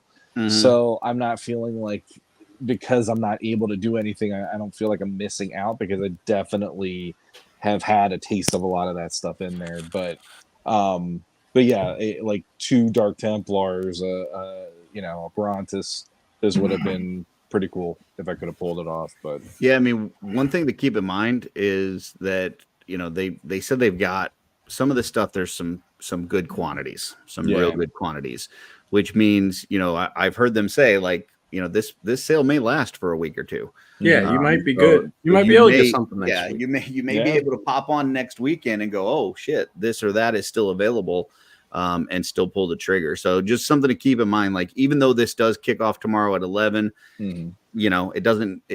A lot of this stuff is not going to sell out right away. So. So next Friday around 9 o'clock, after my pay is in the bank, you might hear a woohoo from Pennsylvania, because I managed to score something a week later. But I'm very still nice, very nice. Dooch, anything you're going after? Not this weekend. No, same as Sean. I don't have the funds, but yeah, Bronis would have been a good one, because he is the only troll I don't have. Oh, you got to get yourself one of them. I know. Yeah. Start a GoFundMe. Other than that, yeah, there's definitely some. With the other ones, I think I'm going to roll the dice. Like, I know Horsemen are coming to Mesquite Con, so I think I'm going to kind of hold out. I think, picking up a couple of the reinforcement guys. There's a couple of those I could want, maybe a Valiant Knight, but I think there's a good chance that they're going to be around for shows to come. So, Sean's in a good position. He's East Coast. He's freaking within walking distance of just about every Horseman show. And now that we know they're coming to Mesquite Con every year, it's like, you know what? I'm gonna roll the dice and see if maybe I can save that shipping at least. Yeah. Yeah. I mean, if you're going to a few shows, or, if you're one of those lucky East Coast guys like Ryan, you can just kind of, wait on some of these. Now, the pens, obviously, I would pull the trigger on. And if there's something, a Lithia out there that you really want, this is probably the best price that you're going to get it. And, be sure that you can get it, because you're taking your chance if you go there. But yeah, I mean, deluxe builders, retailers are sitting on a ton of those. We've seen them at the tables for Horsemen. So I don't think those are going to be, something you have to worry about selling out right away. The reinforcements too. I mean, I was there for intern. So was Ryan. Like, they had their whole freaking place filled with those. There's just a crap ton of those there. So I think there's enough to go around for a while. So yeah, I mean, I there's certain things. I say a Lithia, I would probably pull the trigger on if you wanted one. A Troll, you might want to pull the trigger on. The pens, definitely. But other than that, if you're going to some shows, you can probably take a chance. And it is All Stars 4.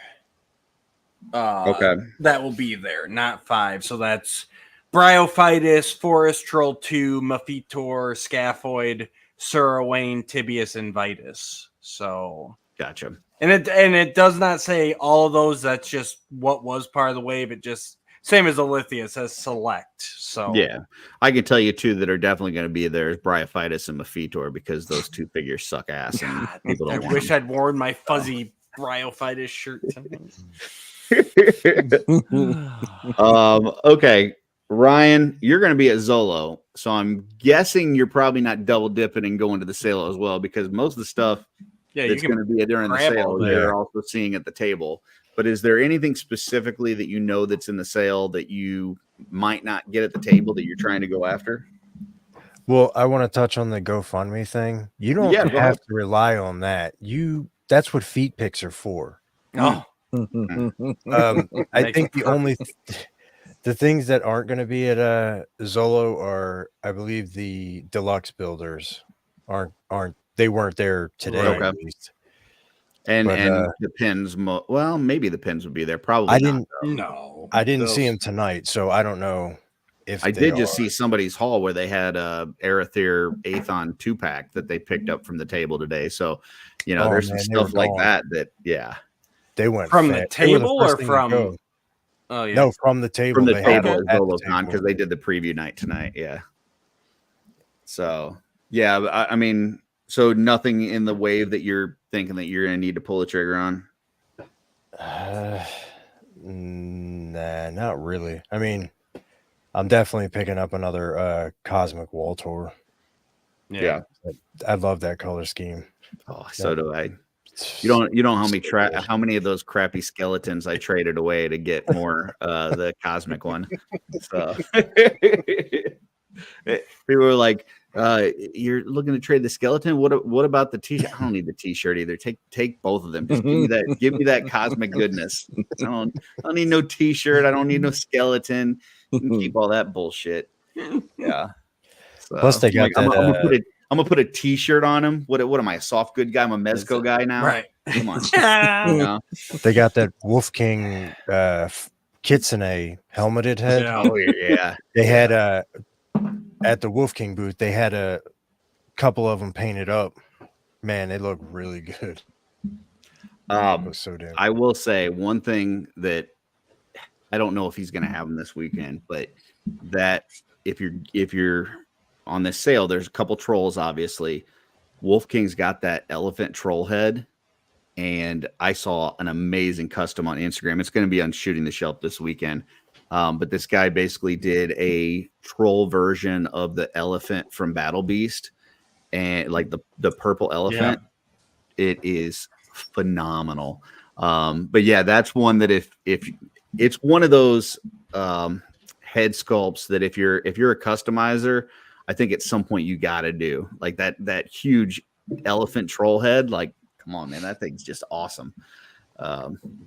So anyway, for me, I'll tell you the only figure that I know for sure that I'm targeting, because I'm very much going to be impulse buying. I'm going to go on there. I'm going to see what's there. I'm going to put stuff in my cart. I'm going to take stuff out of my cart. I'm going to put more stuff in my cart. And then finally I'll pull the trigger. But the only thing I know for sure that I'm getting is some Mephitors. And the reason why I'm doing that is because we are short on those goblin bodies right now. Like even the deluxe reinforcement goblin was on a dwarf body. We don't have anything in the reinforcements 2 that's on a goblin body. And like for people like me, like if you want to do critters, you want to do gnomes, you want to do mice or whatever, like you need that smaller body. And it's the only thing in this wave that has that. You got all those new Jesslyn heads coming out. What are we supposed to put them on? Well, that's why when I painted the Jesslyn heads, I posted them this week and I put them on full-size bodies. I put one on an elf, I put one on Thalen Frostbow, and put the other one on one of the wizards. People are like, "Oh, I thought these were going to be shorter." I'm like, they may be in your world. In my world, I didn't have short bodies. But yeah, I think I'm going to pick up some Mephitors, and even though it's got that really bright color scheme, the spots that have the brightness are stuff that can easily be painted over, like the torso and stuff. Because like the arms are black, The legs are black, where the joints are, and that's really where I'm most concerned. Yeah. So yeah, I think I'm definitely gonna pick up some of those guys if they've got them, which I'm sure they will because that figure's awful. And then I don't know that I'll pick up any Valiants. I'll probably pick up a couple of Vorgus Vermiliuses just because for some stupid reason, I only picked up one at Legion's Con. So I'll probably pick up a couple of those because that armor's amazing. And then I'll have to see from a reinforcement standpoint, like what I want to load up in the garage to have for customs. Because for $26, like if you're a customizer, like this is the time. If you're a customizer, you know, the actual like the G-Con waves and all that kind of stuff they do, the all-stars, whatever, that's not for you. That's like get an all in, that's good. But this is the time to load up if you're a customizer. $26 figures, you know, like that Gold Knight, it looks freaking awesome. The Relic Templar has really good armor. That Phalanx Vampire is awesome. Ogres for $40. Like, this is a good time if you're a customizer, just load up on some bodies to have for full customs. And like I said, I'm not sure exactly what my final card is going to look like. I would guess that my budget's probably going to be around 500. So I'll try to probably stick around that. But what's going to go in to make that number, I have no idea. So we'll see. J Mac says he's looking to recreate a poor man's Jorand Rune Shaper, and he thinks the deluxe Gabo builder would work well. What you customizers think?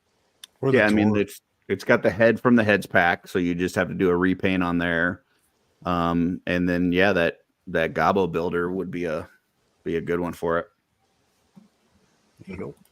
Yeah, just requires a cool paint job because that thing's pretty neat. It's got some pretty bright colors. So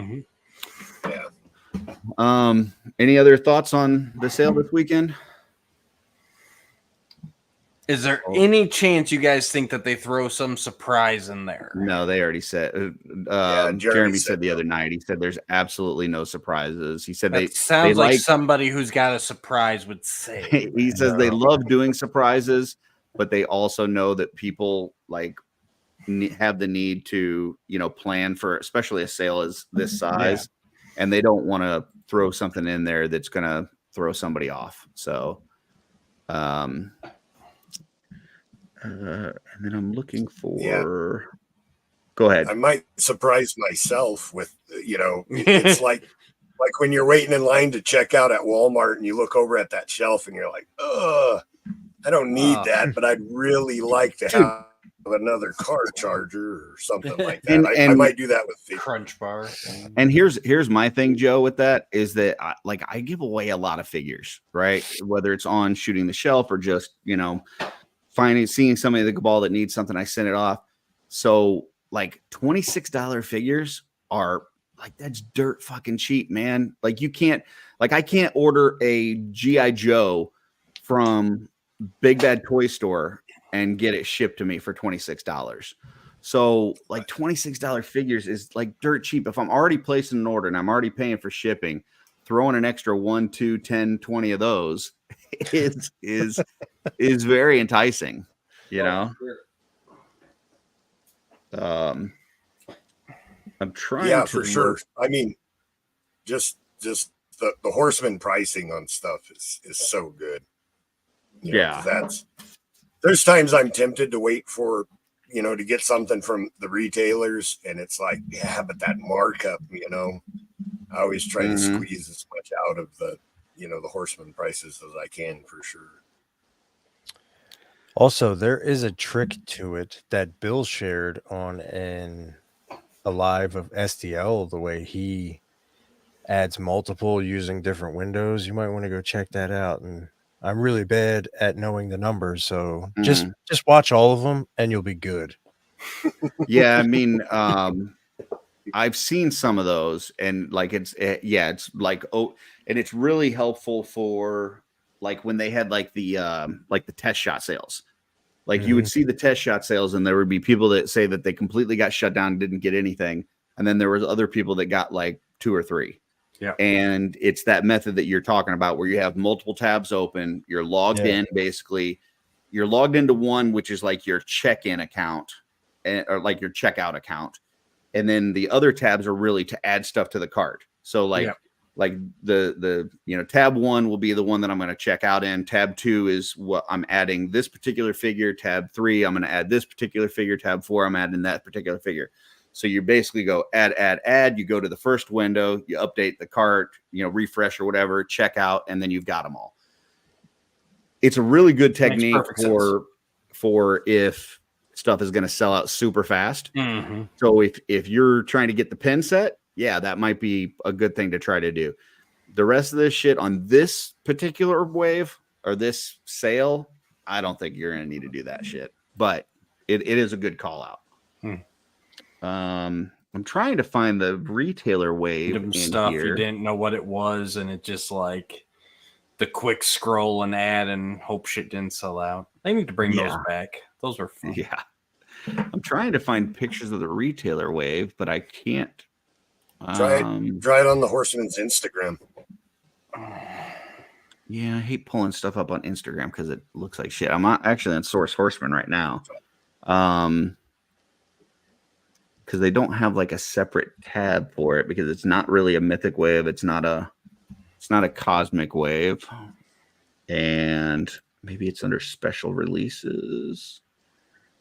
Yeah, they don't have it under there yet. They have the ones from this past retailer in there. Mm-hmm. So maybe he hasn't updated still that. on vacation. Yeah. Yeah, I don't know. Which March 6th for Lejay and the Blue Hagnon.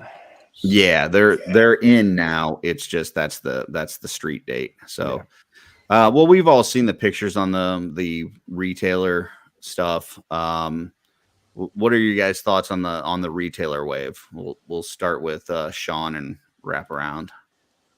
For me, the one on the retailer wave that got me, and Curtis is gonna probably puke, is the skeleton. I called it. Yeah, he's fun on that. I saw him doing the cat face because my cat does that too. So, but I don't know. I am the skeleton guy. I enjoy them and I like that they're there.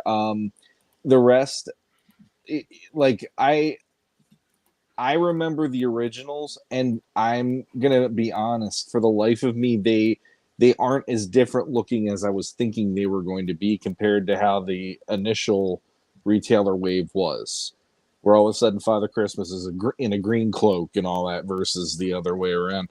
So in that way, it's like those didn't grab me that much, but that little skeleton was like, okay, that's kind of fun that there's like a new thing. And plus it's a Vikingfell skeleton. I almost said Skeletor. So the only thing worse cool than skeletons are 2.0 skeletons. I want something shitty, but I want to make it more shitty. Okay, well, let's make it smaller and fall over. Tonight is the night that I just revoke my OffWorld card because I'm saying all the wrong things. So, yeah. No, Curtis is disagreeing with you. That means you're saying the right thing. That's true. Yeah, go with the opposite. So anyway, that is my pick for it. So, yeah. Okay. Joe? Well, I'm going to get them all because I am a completist and I buy all of everything. So like as a completist, you feel the need to have both versions too. Like it's not just like you can say, oh, well, I've already got one version, I'm good. You have to have both versions. Right. Yeah, absolutely. Yeah. And for a figure like the Monkey King, that has so many display options because I just display mine. I'm actually really happy about having a retailer exclusive. So, for example, like I displayed mine with like the painted face with the mouth closed and the shoes on. So I'll do something different with the retailer exclusive version, maybe the open mouth and bare feet, because there's so many options, So I think that's going to be fun, having. At least with the Monkey King, there's so many options that I can have two figures on my display that look very different, even though it's the same figure. Yeah. I really, the Red Death, I'll get one, maybe two. I'm trying to, the Black Robe will be cool for customs. I don't know at that price how many I'll buy, you know, because the markup's only a little bit, only like $10, but I have like 5 of the Red Death in red. I don't know if I need that many of it in black, you know. So one, maybe 2 of those. The skeleton's really cool. I might end up with 3 eventually, so I can display one with each of the different head options. The Fisher Price figure is pretty cool. he'll be neat for you know, getting another shot at that head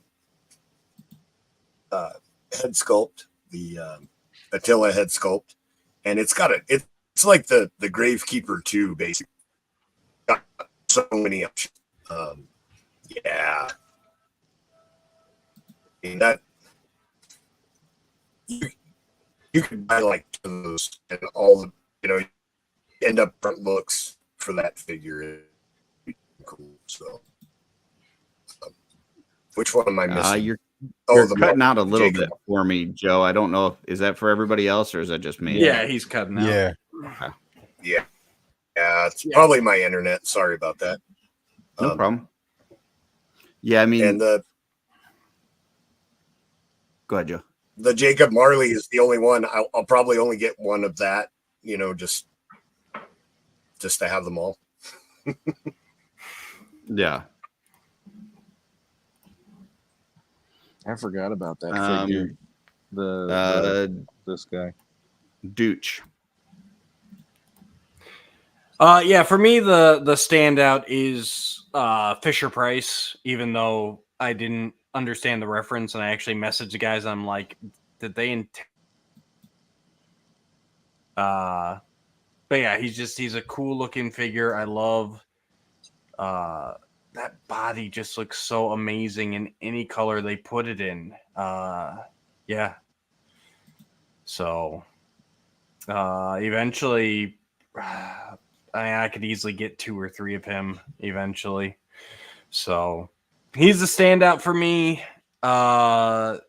Monkey King, I never got the first release, so I doubt I'll pick up the recolor. The Marley, I'm actually disappointed because I think I like this one better, but I've got the first one already. So yeah, I don't know. But I don't know that I need 2 Jacob Marleys. So, but yeah, I kind of wish the Glow in the Dark had been the first release, but that's just me. And of course the skeleton's amazing. But yeah, definitely like Fisher Price and the skeleton are doing it for me more than the recolors. All right. Ryan. So the skeleton heads are really great. The body can fuck right off. Oh, that's what I like to hear. I'm like some 2.0s I'm fine with. They're cool. I do like this head with the runes on it, but I like that they kind of upgraded the armor on the Monkey King, made it a little more vibrant. And I like that they did the same for the clock for the Red Death. Yeah, the clock looks really cool. Actually. Yeah, makes it pop a little more. But I'm with everybody else. The Fisher Rice or whatever the hell it is. Yeah, Fisher Price. That's probably my standout. Mm-hmm. Yeah, so just kind of, man, this thing's like jumping around like crazy, but this is the only place I could find that actually had them. I'm getting motion sickness. Sucks for sharing. Yeah. I love that's more gold. So this one here, I'll probably get one of it. It is. I like the gold version of the face. The rest of the armor's like pretty close to what we already got. It wasn't as much of a change as I would have liked. but you know, it's cool enough that I'll probably get one of those. What was the next one? It was the Red Death. The Red Death, I think, God, this thing is fucking pissing me off. The Red Death, I think, looks cool. I don't know. I didn't have attachment to that character beforehand, so I don't know which one is like the more iconic version. And both of them, I mean, it's their take on it. I mean, there was, it's not like, you know, Poe had like illustrations of what this shit was supposed to look like. So it's, you know, whatever you kind of think it should look like anyway. Exactly. And I don't know which one I like better. I do like the clock better on this one for sure. And I do think those black robes are really fucking neat. I don't know that I need another one though. I don't know. This one I'm kind of iffy on. The Marley, I actually like this version better than the other version. That's what I'm saying. And not even like we're not seeing it like Jeremy said the other day. Like this is not in glow in the dark now because people are like, oh well, I think the face and the hands glow, but the others doesn't or something. He's like, none of this is glow in the dark right now. Like this is just the paint sample that they did, and then they've got to send it off, and they're gonna add the whatever glow in the dark features they need to it. The idea is that this whole thing is glow in the dark, but we really don't know until it's finished. I think the reason I like this better is because I don't like the translucent fading on it as much as I like this one. I think this one looks cooler without the translucent. Even the paint job on the face and stuff. I don't know. I just think this looks a lot more ghostly and scary. So I think this will probably end up being my version of Marley, and I'll probably just part out the other one because unlike Joe, I only need one version of these things. You know, so you know, whatever, like I'll have, you know, the one that I have is the you know, definitive version, and then the other one will probably just get parted out. And then the skeleton can go right to hell. You know, I listen, here's the thing. And it's one of those things where it's not like I don't like skeletons, because I've got a lot of skeletons in my collection. All right. It's the same thing. Well, like the dwarf fans will say that I don't like dwarves. No, I like dwarves. I just don't like dwarf fans. And you know, with the skeletons, I like the skeletons, but now that we've got, and it's kind of that same thing I was talking about earlier, horsemen are victims of their own success. Now that we've got the new skeleton parts coming from like Necronomicon and stuff, why would I want this old skeleton shit? Like I don't need this. Like this is the old skeleton legs and feet and hands and everything that came with that builder, with some, you know, an elf torso, elf loin piece. This is all stuff that we have, and fur. You know, the even the heads are kind of stuff that we've already got. The runes on this is a little bit different, but like this is stuff that we have. I don't see anything. You know, if this was a $37 figure, I could see people being excited about this. But for a retailer, what is the price on this? It's going to be like $60, $50, $60, something like that. Somebody know? 50 I is hope it would be 50. $50. I mean, for $50, this doesn't do anything for me for $50. There's nothing new, exciting about this for me for $50. So that's a no-go for me. Whereas on the flip side, this dude is fantastic. And I'm probably going to get like a dozen of this guy because of this shot right here. Because you basically get like a whole nother figure. Like you get 2 sets of arms, 2 sets of legs, 4 heads. Like this is it's you know, some feet and hands and a pelvis away from 2 full figures. And having those extra, like the cloth arms and legs in black. I mean, shoot, if I switch it out and I have him using the sentry parts like this, then what that means is that I've got these cloth upper arms and legs that I can use for however many customs that I buy this figure. If I buy 12 of these, I've now got 12 sets of cloth upper arms and legs that I can use for whatever customs I want. This is freaking gold. Like I already loved the Sentries anyway, but the fact that you're giving me an extra set of arms and legs, dude, like you can keep the extra heads. I don't need extra heads. Like that doesn't do anything for me. I don't care about the extra necks. Whatever. They've been throwing so many hands at us lately that I got boxes and boxes of hands over here. I got hands coming out my ass. But you give me some extra arms and legs, dude, I'm in. Like, and if they would have done that with the skeleton, you throw me some extra arms and legs with that skeleton, absolutely, I'm sold. You know, count me in. But yeah, this is the guy for me. So, you know, maybe one Monkey King, probably a Marley, maybe a Red Death, fuck the Skelly, and 12 of this guy is kind of what I'm thinking. So. And who is your retailer of choice? Who are you going to go through for this? Yeah, I mean, for me, there's only one guy, and that's Len from Wolf King. So, okay. I would normally have in the past said Big Bad Toy Store, but once Len became a retailer, like that's the only guy I'll go to. So, what about the rest of you guys? Same? I'll probably go with Wolf King. I tend to go with Big Bad Toy Store for the $4 shipping, you know, and just get everything in the pile of loot, and it's $4 to ship the whole thing. But I'm kind of in the middle of nowhere too, so the shipping out here is a little pricey. So anything I can do to save a few bucks. The other thing I like with going with Len, since he's a retailer now, is like he'll do a lot of those deals where he'll throw in some parts when you get the figure too. And it because like they've got this you know, minimum retail price that these guys can't go down. They have to charge a certain amount.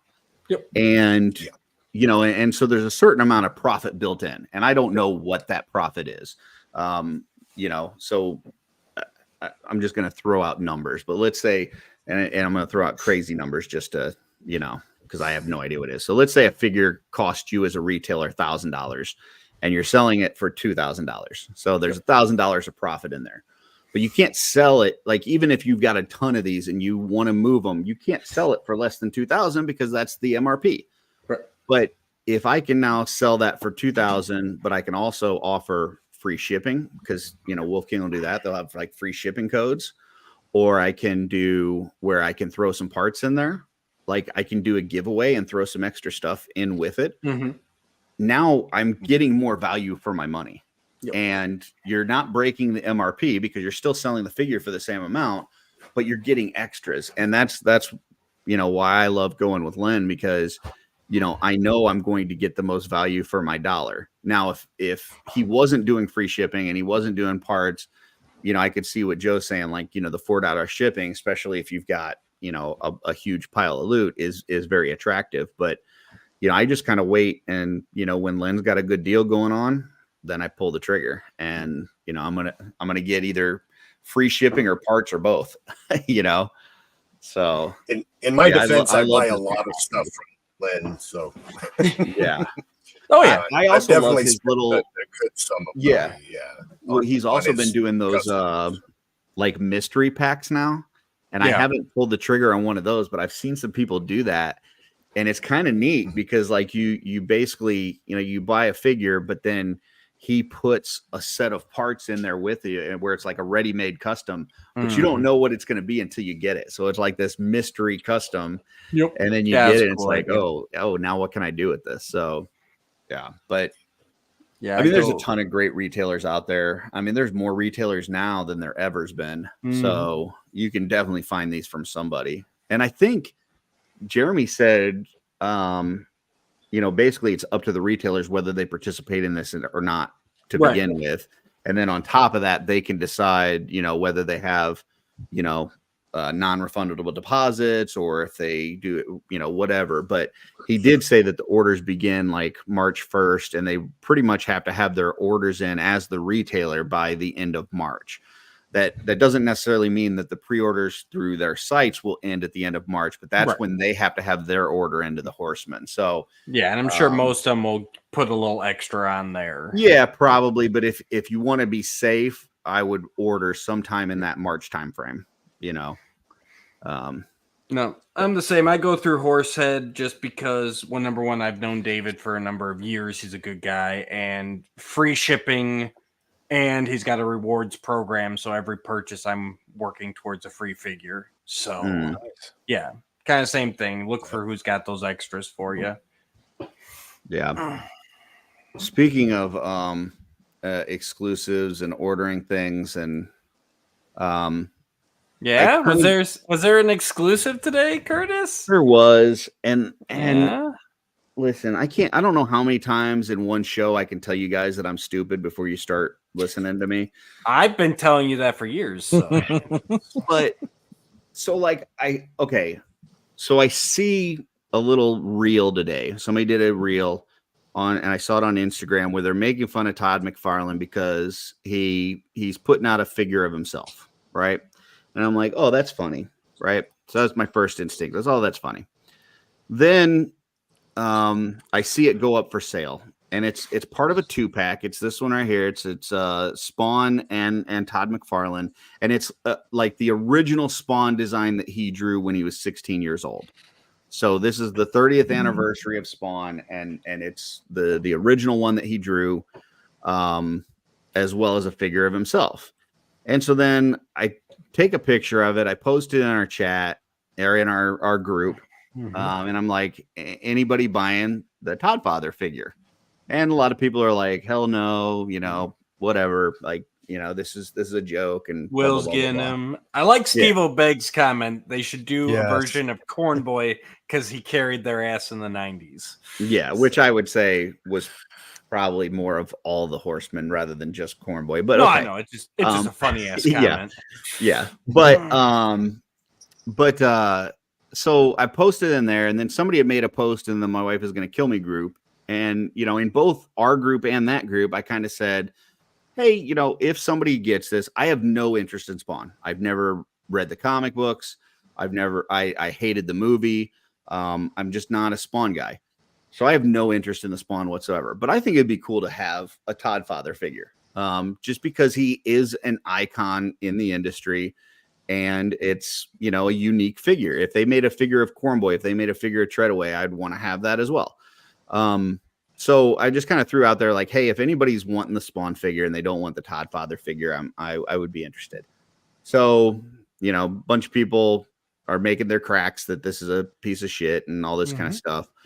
So a few hours go by and I'm like, you know what? I'm just going to go ahead and pull the trigger on this because I really want it. For whatever reason, I don't know why, but I really want this figure. Go in to order it on McFarlane's site, sold out. They have it on Amazon, sold out. They have it on Big Bad Toy Store, sold out. Entertainment Earth, sold out. GameStop, sold out.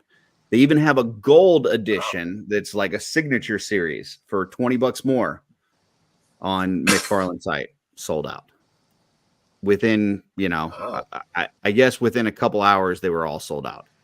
And now I'm just fucking kicking myself because I should have pulled the trigger on this. And I know it's stupid. It's just like the Santa Batman that I made fun of and then proceeded to order.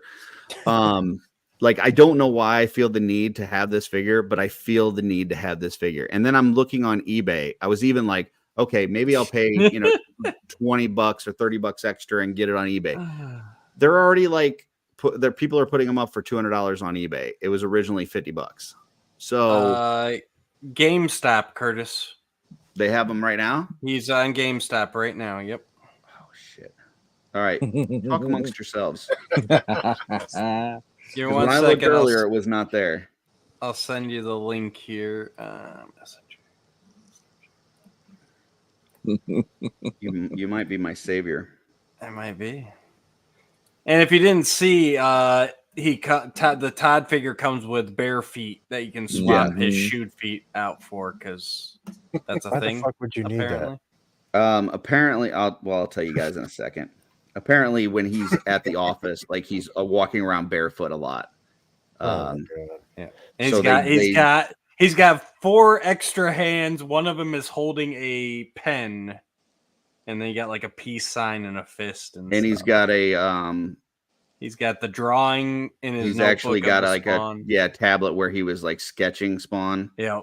Um, And a the microphone. feat he didn't know about till it was after it was made. Like they did it. Like the people that he works with threw that in there as like a kind of a joke kind of thing.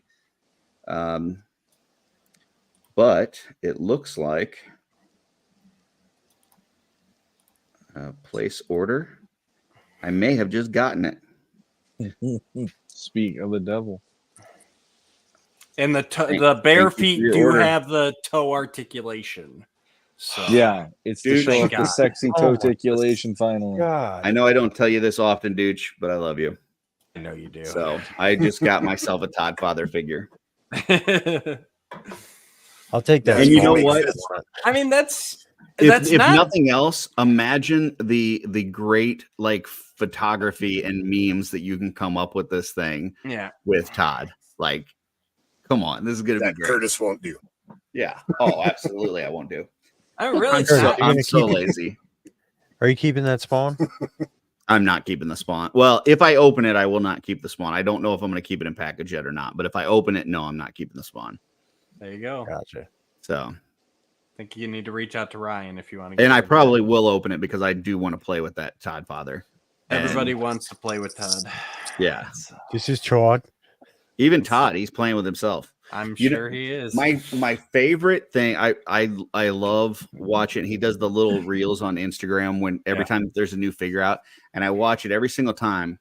And my favorite part is when, because he doesn't say figure, he says figures, Figures. and I freaking love it every time. He's like, "We got this new figure out, figure."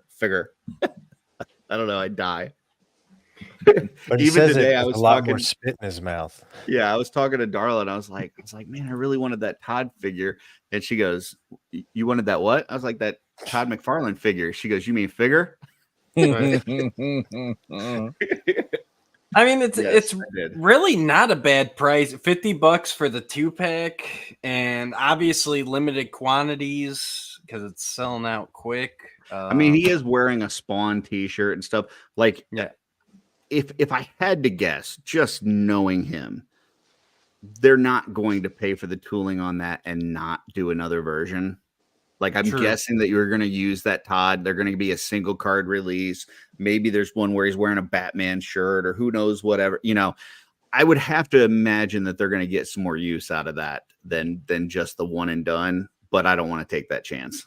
Yeah. So I think it could also be used maybe for some other characters from Spawn. You know, maybe some of the there were some detectives and stuff at one point. I mean, they're or for something within the DC multiverse line or whatever. True. I mean, he's got so much other stuff. Like if you look, I know I saw some people saying that a lot of that Spawn, if you look at it, the buck for it is mostly the Martian Manhunter buck. Yeah. Like, and it's like a 30th anniversary figure, and they didn't even like make it unique. It's all like, okay, even within that, they were like, what can we reuse for this? But I think that also works because you can looking at that Spawn and the Spawn we actually got, like you can tell that was like he was reading Martian Manhunter and all, like he was still thinking of it very much in a DC Marvel superhero world. He hadn't gotten into his own yet. Yeah. Well, I'm glad that you showed me that because I looked on there earlier. They didn't even have it on their site earlier. So I just assumed they weren't going to carry it. They must have just been late getting it on, which I saw like after it went up, because like I went back to see like if they said anything in the comments about putting more up or something. And I guess when it first went up for sale, it wasn't available on Amazon. And some people are saying, "Hey, I don't see the Amazon link. Where is it?" And they were like, "It should be coming up soon." And then they were like, "Oh, it's up now." And then almost immediately like, it's sold out. So that must have been the same with GameStop. Maybe it didn't go up at first, but then they put it on later. And yeah, but I got it now. So now I can be happy. DJ 5000 grabbed 2 more. So yeah, I have an army of Todds. It's just one of those things where I don't know why I need it, but I need it. So yeah. There you go. We want to take a trip to the movies, Curtis? Yeah, let's do that. Let's all go to the movies. And Let's then all go to the movies. try to knock out a lightning round. I guess we're never going to do the Have You Ever again because we're like not all together. It's true. So Someday, maybe. But let me do the random number generator first. Why don't you do the random number generator first? Yeah, let me try that. Okay. Okay, We've all agreed. 1982 to 2010. Let's share screen. All right, let's see what we got. 2004. So we are taking a trip back to 2004, gentlemen. Ryan is alive. Fuck Dooch yeah. is alive. Yep. Just graduated high school a year ago. So Oh So- my god. Ryan, how old are you at this time? I'm too tired to do math. You tired to do math? Gotcha. 2004. And we are going to Febtober 23rd. All right. Here's what we got. oh, this was the year. Number 1, Passion of the Christ. This depicts the final 12 hours in the life of Jesus of Nazareth on the day of his crucifixion in Jerusalem. So then we've got 51st Dates. Henry Roth is a man afraid of commitment until he meets beautiful Lucy. They hit it off, and Henry thinks that he's finally found the girl of his dreams until discovering she has short-term memory loss and forgets him the next day. That is Adam Sandler and Drew Barrymore. Yep. This was the first movie I actually liked Drew Barrymore in. Hated her for the Okay. longest time. Firestarter was cool. Next, we have Confessions of a Teenage Drama Queen. A teenage girl is convinced that her home city revolves around her until her family packs up and moves to the suburbs, where she finds herself competing for attention. That is Lindsay Lohan, Megan Fox, Sarah Sugarman, Adam Garcia. All right. 16. I was 16. Oh, Just okay. got my driver's license. Very nice. He's going to the movies by himself. Damn, I'm not the baby on this show. That's unsettling. Next, we've got Miracle, true story of Herb Brooks, the player turned coach who led the 1980 U.S. hockey team to victory over seemingly invincible Soviet squad. And that is Kurt Russell, Michael Mantenuto, Eddie Cahill, and Patrick O'Brien. All righty. Next, we've got Euro Trip. Dumped by his girlfriend, high school grad decides to embark on an overseas adventure in Europe with his friends. Scott, he doesn't know. Scott, he doesn't know. Doesn't know. Scott Meklevic, Michelle Trachtenberg, Jacob Pitts, Jessica Boers, Matt Damon, Kristen Crook. All right. Next, we've got Welcome to Mooseport.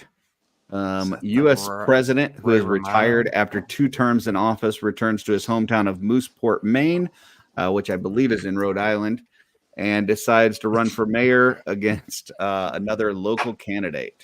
Yeah, that's the Ray Romano, Gene Hackman, Maura Tierney comedy. I've honestly never heard of that one. Okay. It's actually enjoyable. We've got Barbershop 2 back in business.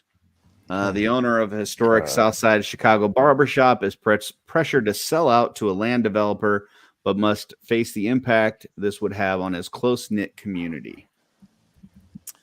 It's Ice Cube and some other people. That's literally the same movie. Yeah, Cedric The first the one was Entertainer, the Queen same thing. Latifah. Yeah. I assume I've never seen either, honestly. Next, we've got Mystic River. Childhood friends Jimmy, Dave, and Sean are reunited after Jimmy's daughter is murdered, and Sean is the police officer assigned to the case. However, Jimmy suspects Dave is behind the murder. Dun, dun, dun. That's Sean Penn, Tim Robbins, and Kevin Bacon. I've Wow. never seen that. That's going to have to go on my list. There you go. Next, we've got The Butterfly Effect. Evan Treburn suffers blackouts during significant events of his life. As he grows up, he finds ways to remember those lost memories and a supernatural way to alter his life by reading his journal. Yeah, and that is obviously Ashton Kutcher, Amy Smart, Logan Lerman, and Ethan Suplee.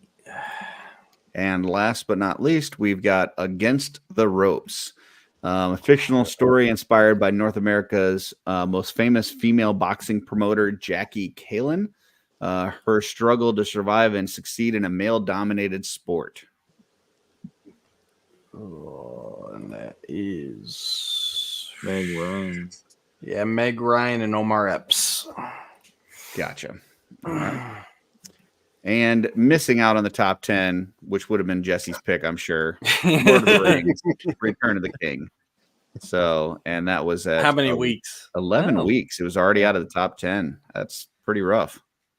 Yeah, I mean, we were amazed going back to the 80s how long those movies hung on. This is now where we're just churning out hit after hit. So I mean, Mystic River's 21 weeks and it's number 8. And Lord of the Rings was 11 weeks already out of top 10. So if you would have told me that one of those two was hanging on after 21 weeks and one was outside, I would not have said that between those two. Yeah. So, okay. So we are starting. We'll start from the bottom. Start from Joe. Joe, top 10 movies of the week. What are you seeing? So I've only seen 2 movies on this list, which seems to be a theme for me because I don't watch a lot of movies. Mm-hmm. But I really like 50 First Dates. I actually have a serious comment for a change, but my aunt is mentally handicapped. So she's 80 years old, but she has the mentality of a 5-year-old. And this movie that movie hit a chord with me because it's kind of like that with her. She can't learn because she's handicapped. So I like that movie a lot, but I'm going with The Butterfly Effect. I really genuinely enjoyed that movie when I watched it. And I heard there was actually the original ending was a tragic ending, and they changed it. And I think the tragic ending would have been better. It would, yeah. It was a good movie, but the original ending was better. Yep, was better. Yeah. So all right. So one for Butterfly Effect. Sean, what are you seeing? I am gonna see what Scotty doesn't know and go to see Euro Trip and hope that nobody else is in the theater with me because that movie is a really fun movie to watch by yourself. All right. I've not seen the movie. I don't know what you're talking about, and I'm just gonna leave it at that. Oh man! Oh, that's a shame. I never saw a perfect role for Matt Damon until I watched that movie. I'm like, Jesus Christ, him as a punk rocker it's a revelation. I would have never guessed. All right. I would have thought the Bourne movies were the ones that were meant for Matt Damon. Nope. But okay. He's a much better role in this than in any of those. If the punk rocker in this was Jason Bourne, those movies would be like better than the Fast and Furious crap that's out there right now. That's all I can say. It's Jason fucking Bourne. It is. Again. I don't know if you guys saw in the My Wife Is Gonna Kill Me chat, like it was like 2 years ago or whatever when they were at PowerCon and they were using like those little scooters and stuff. Yeah. And the one fucking Pete gets on it and he's riding the scooter down the street, and I added this I did like a little clip of it and added this like really loud like scooter sound to it, and then afterwards it played the clip of that guy going, "It's Jason fucking Bourne." All right, Dooch, we got one for Euro Trip, one for Butterfly Effect. What are you seeing? Yeah, so this is actually I've seen the majority of the movies on this list. Like I said, I'm just out of high school, disposable income, and tons of free time. So I am tempted to go see Mystic River because I don't know how I missed that.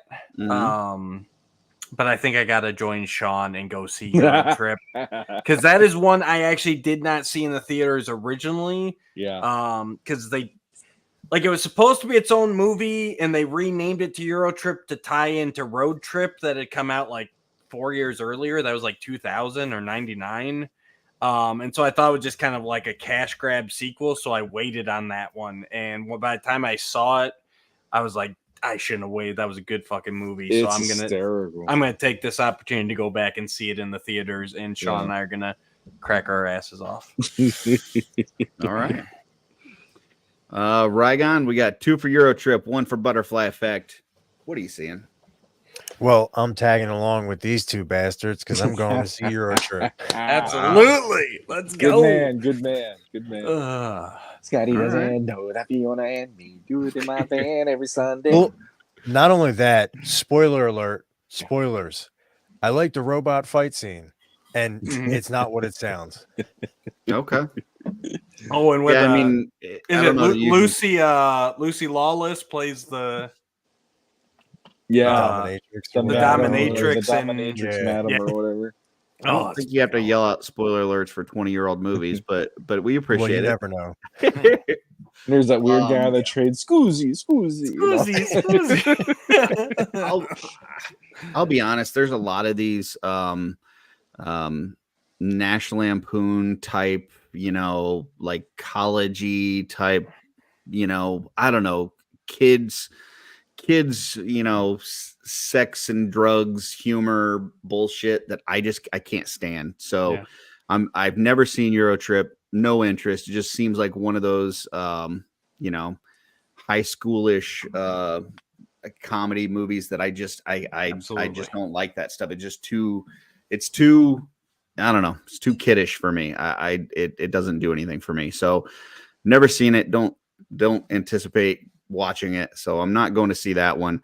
Butterfly Effect was good. I don't, it's one of those movies that I don't know that I would get a whole lot going back and watching it again. Mr. River does sound interesting. Welcome to Mooseport sounds kind of fun, but I don't know that was I a fun one. I don't know that that's a go see in the theater kind of thing. Passion of the Christ is a very powerful movie. I'm glad that I saw it, but I would not want to rewatch that. It is just too freaking brutal. And I definitely wouldn't want to see it on the big screen because it would just not be fun.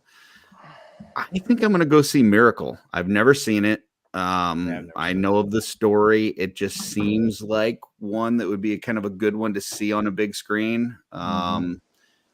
It seems like you would leave feeling pretty good afterwards. Like it would be a pretty inspirational, uplifting kind of thing. So yeah, I'm gonna go see Miracle. I know I'll be by myself, but that's all right. It's okay. You guys can have your fun with the popcorn with the hole in the bottom. So we always do. I did see that one in the theater. I saw most of these in the theater except for Eurotrip, and I didn't see Mystic River either. But I think Miracle, if I remember right, that one kind of surprised me because usually in movies there's like the build up to that like final bit, and then it's like you're really in the stands like cheering them on just like everything else. And if I remember right, it was built up where I didn't realize we were there yet. And then when it finally did happen, I'm like, oh, I think we got to the end of the movie. Holy crap. And that was like one of the things against it for me. But Kurt Russell's Kurt Russell. The guy's freaking great. So he's great in that movie. But it just, the story or the pacing threw me by the end of it is all. All right. Let's take a look at, so everything's pretty much low weeks except for Mystic River's 21. Just kind of take a scroll down here. Lost in Translation, 24 weeks. Greatest opening in cinema. Yeah. It starts with a very tight close-up of Scarlett Johansson's underwear-covered ass. I love that movie so much. Yeah. That is the most passionate I've seen Sean all night. I've been very tired all night, but then that reminded me, and I'm like, oh yeah, by the way, I got a third win. Scarlett, if you want my Snapchat, call me. I got this. He only watches like the first 10 minutes of that movie and then just turns it off. I'm good. I'm usually very tired when those moments are over. Yes, I mean, yeah, I invest very heavily. Gotcha. Well, that was this week in theaters. Best Jesse, is movie that of the you? 10 is It 11. was Lord of the Rings. Okay. Yeah, I don't think you can count 11 because that's not in the top 10. So that was this week in theaters. I did add a couple movies. I added that Mooseport one and Miracle to my list that I've not seen, so I'll check both those out. We got a lightning round to close out the show. Yeah, we could do a lightning round. Before we do lightning round, what are we doing with Have You Ever? Are we going to wait till Jesse gets back and then we're going to try to figure out something? Okay. Yep. Gotcha. Same plan. I'm gonna end up having to watch it again because I watched it like a month ago. Yeah, I watched it just like Thursday night. Yeah, I watched it like a month ago, so I'm gonna probably end up having to watch it again. But all right. like it. Okay. All right. Who we starting with? Where are we We are going? gonna start with Curtis. So Okay, we're gonna and work go our way around you. Yeah. So it's been Ryan. Yep, Okay. Ryan, me, Sean, Okay. Joe, just to keep it simple. Since there's All so many squares tonight. All right. L7 weenie. First one I think is an easy one, but I gotta bring it up because it's been the topic of discussion this week. Are you planning on seeing Madam Web ever? Theaters, once it releases, bootleg. Yeah, I mean, I'll always watch a superhero movie. I just won't watch it in the theater. So, Ryan. Abso-fucking-lutely not. Okay. All right. It looks terrible. I gotta agree. I still haven't even brought myself to watch Venom, Carnage, or Morbius, and now this one's been bombed even worse by not only critics but the audience as well. I mean, Rotten Tomatoes, it's a 13% with critics and a 56% with audience. I mean, they did have that one good. They had that one good review that the guy was, masturbating in the theater. So that's about the only reason apparently to go see it, and I'm good. I was that one guy. Sean saw it. He got the Dune popcorn bucket. I will say that some of those movies can be fun though. Like Morbius was so bad that it is fun to watch it be bad. So, I don't know. I still think there's some benefit to watching a movie like that. I see no benefit, but we'll let Sean and Joe go. Sean. I will watch it when it's on streaming and I don't have to pay anything other than the subscription of what the streaming service is to watch it, I think. Mm-hmm. Maybe someday, probably like I plan on watching Morbius, but it might be like 5 years down the road, right? When I'm bored one night or something. I don't know, but no immediate plans, but possibly down the road. I will add to what Sean said because I forgot this is made by Sony. Yeah. So I don't know what streaming service it would be on. If it's one where I would have to pay to see it, I'm not going to do that. Well, if it's free, I'll watch for free. But I'm not even like a lot of times I'll rent something for like $3.99. I'll be like, whatever, it's $3.99. I'm not paying $3.99 for this. So if it's on something for free, yes. If it's looks like Morbius is on Netflix. Morbius has been on Netflix as well as the End of the Spider-Verse movies. So if it shows up on there, I would probably out of curiosity just give it a shot. And then once I see how really bad it gets, I'd probably shut it off wherever that is and just go, okay, I got to the point where I can see why people don't like this thing. I mean, I made it through Blue Beetle with the Mexican tech people. So, Blue Beetle was awesome. I enjoyed that. Mexicans and computers. Oh, no. That's the line. So unrealistic. They're too busy with their lowriders to work on computers. All right. Lightning round. God, this. All right. This actually works out that you brought Ryan and Joe on because I was gonna say add 2 random 2.0 members, but since they're here, we're gonna use them. And you have Jesse to choose from. Mhm. So you're taking the 6 of us, and you're casting us as the main characters in Friends. Go, Oh Curtis. boy. So you got Joey, Chandler, Ross, and then Monica, Phoebe, and Rachel. Wow, this is a big one. And we each got to do the full casting. Yeah, Or okay. 6 people. Yep, 6 of Okay. us, 6 of them. All right, I would say Joe as Joey. Okay. How you doing? Yeah. I actually say I that. would I didn't even know say- where it was from. There you go. I would say myself as Chandler. Me and Joe will be rooming together. I would say probably Ryan as Ross. Then I would make Sean Rachel. Oh, dude, I would get naked in front of mirrors constantly if that was me. Holy God. Dooch, Monica, and then Jesse would Okay. be Phoebe. So That's it. yeah. Ryan. So I would switch Curtis and Joe Okay. from what you had. Curtis is your Joey, and Joe is your Chandler. Yeah, and then How I'd you say doing?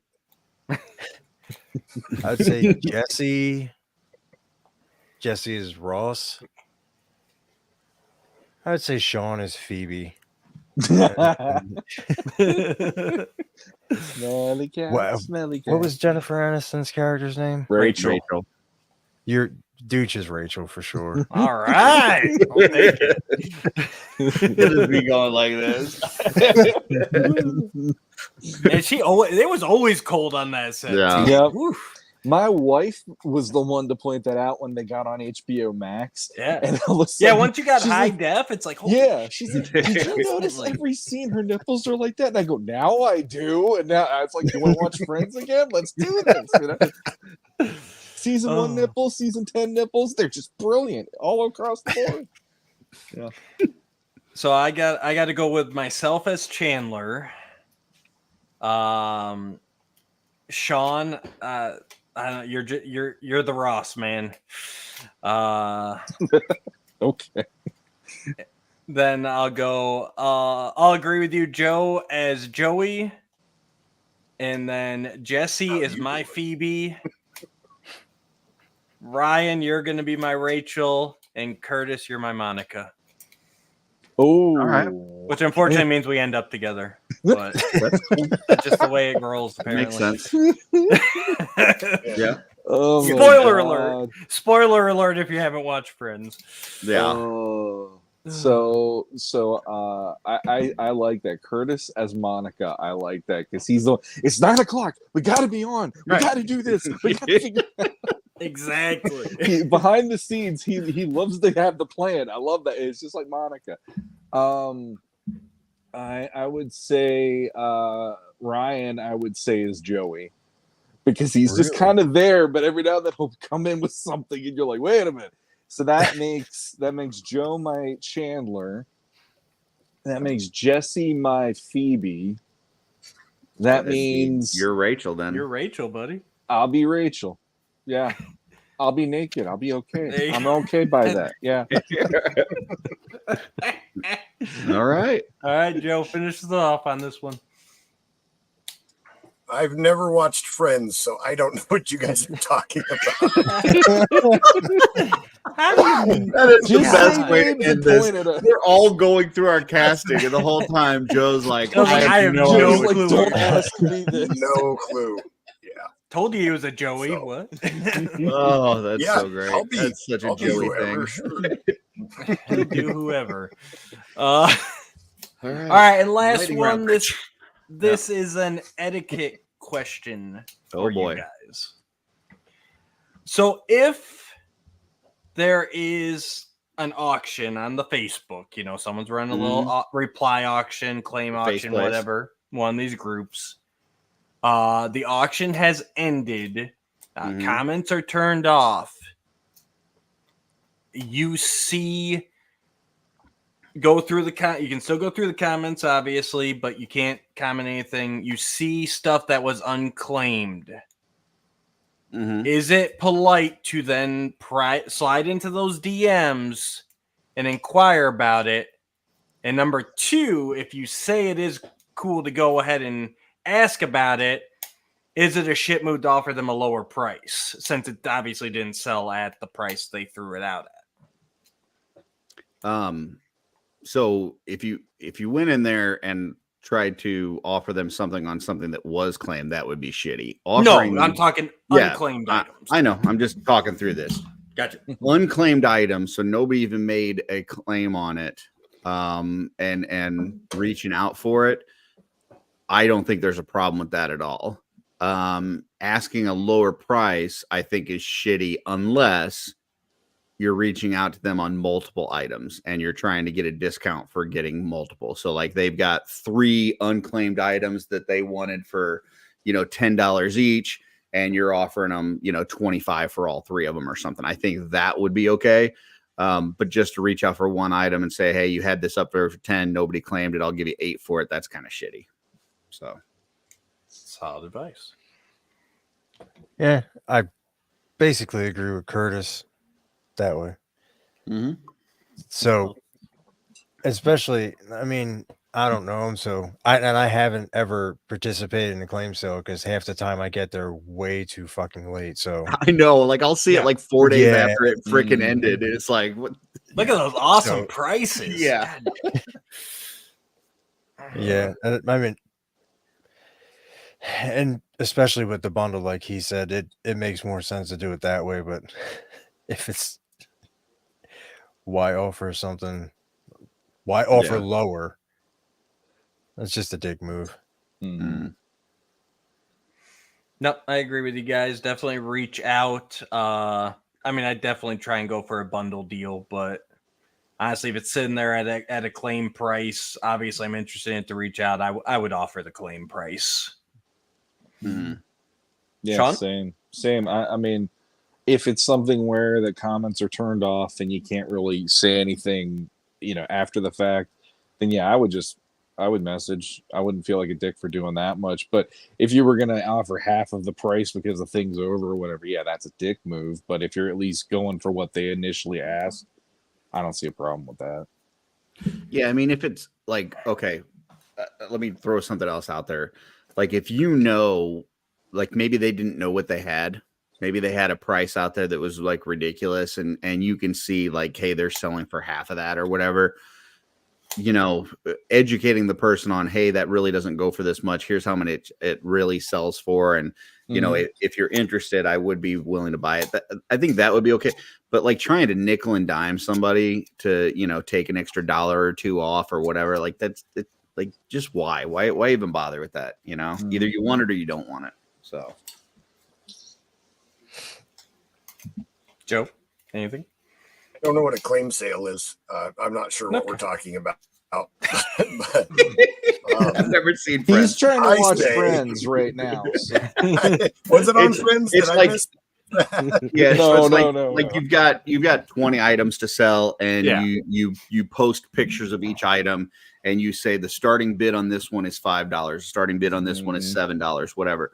And people can either say claim, or some of them they like that's the starting bid, and you bid it up. So one person will say $5, next person will say $6, and whatever it ends at, that's what it ends with. So he's talking about ones that you did it like that. You posted the pictures, you posted your starting prices, but nobody actually claimed it. Nobody wanted it. Is it okay to reach out to the person? Yeah, I don't see a problem with that part of it. And I don't think it would hurt to ask. I mean, I guess it depends on how you go about it. But, like, hey, nobody wanted that. I didn't at that price, maybe not at $5, but I'd be willing to pay $3 for it. Are you interested? If they're just looking to get rid of stuff, maybe they'll go for Right. it. What's the worst they can do? Say no? Yeah, I- that's I the don't thing. You'll really never see a know unless problem you with reach out. Yeah. But I think it not yeah, being a depending on jerk how you about it, approach like it. saying, Yeah. oh, that's worthless. I'll give you $1 for it. No, that's not. cool, Yeah. But No. to try and save Yeah. a few bucks, why not? Asking if they say no, say okay. Well, thanks. Yeah, I saw you were trying for to sell applying. this for 20, but I ain't gonna give you fucking 20. I'll give you 19 for it. Otherwise, you can kiss my ass. Yeah. Right. And free shipping. Yeah. And that's shit, motherfucker. I don't want any it out extra tomorrow. Yeah. I ordered some I from never watched Amazon Friends after I yet. bought yours. Yeah. And it came first. I just sent you my money. Why the hell don't I have tracking numbers already? What the hell is wrong with you? Well, I All think right, that's boys. kind of a show, guys.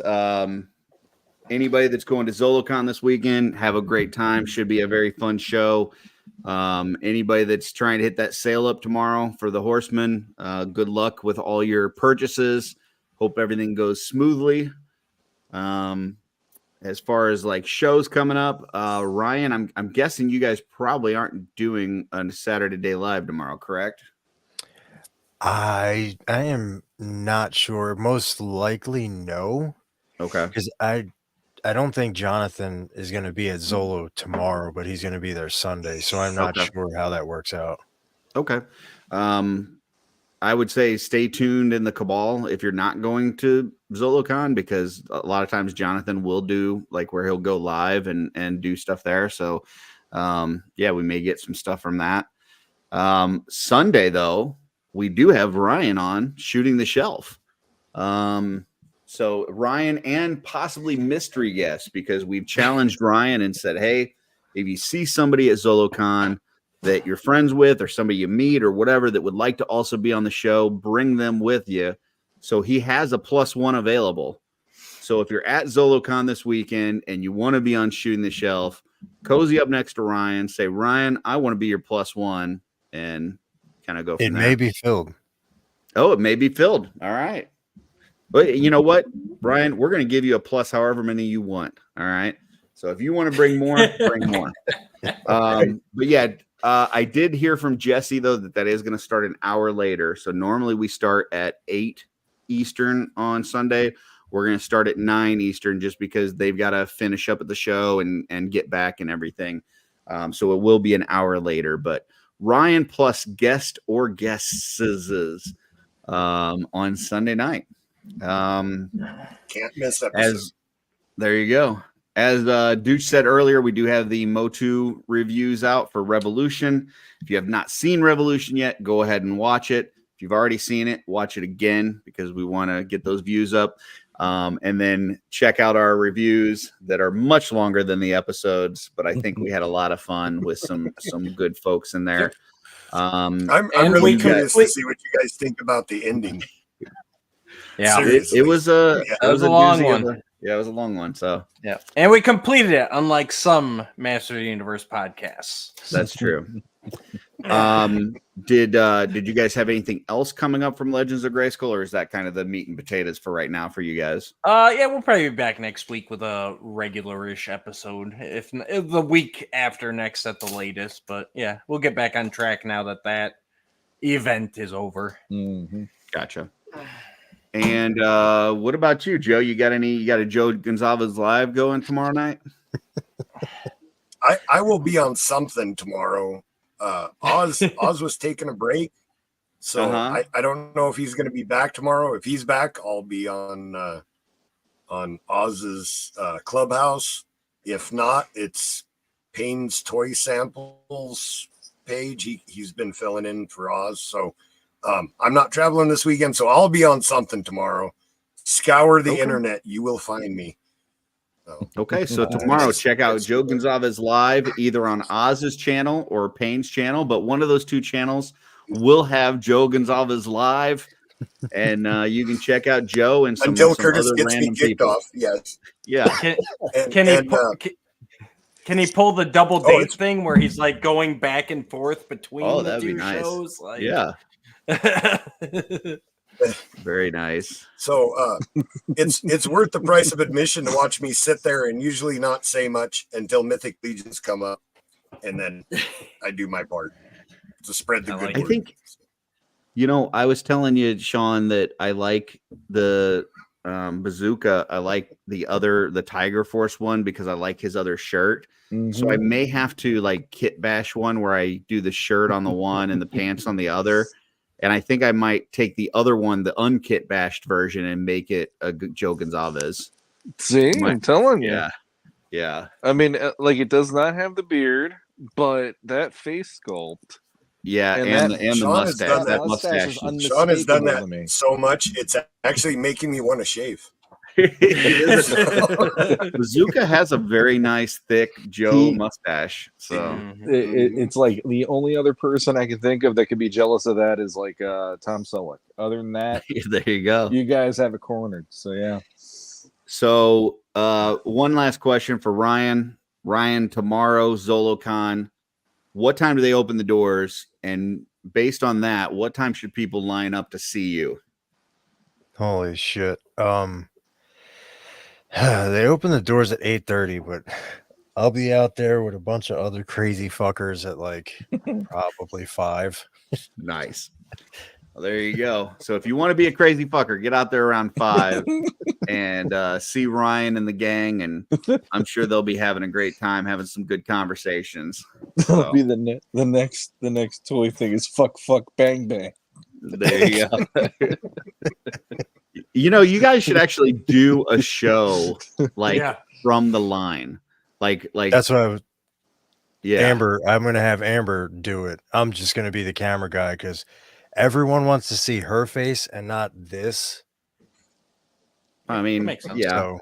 I mean, this should not be a surprise to you. I mean, no, it's nothing against you, but I mean, you had to know when you guys got married, like if it was ever going to come down to the two of you, who was going to be on camera, It's the same. When I walked into Legions Con last year, Jesse! Yeah. Sean. It's Jesse! Sean. I think I actually knocked Sean down to get to Jesse. Yeah. So. I suffered some mental and physical abuse so people could get to Jesse over me, and I'm like, okay, all right. Jesse's getting mad because I'm handing stuff to him, and Sean's just like, I'll take stuff. Mm-hmm. I am here. I am accounted for. I'm just not as interesting, apparently, but that's okay. And I'm feeding. This is why you're Ross. Yes. Benny says VIP is 8:30. 10 is for non-VIP. So appreciate you, Benny. Yeah. So if you're not an important person, like you Ryan, can go ahead and sleep in a little bit. So, but yeah, I think that would be cool. Just because, I mean, I don't live on the East Coast. I don't get to go to these shows, and even when I do go to the shows, I'm usually at a table setting up and stuff.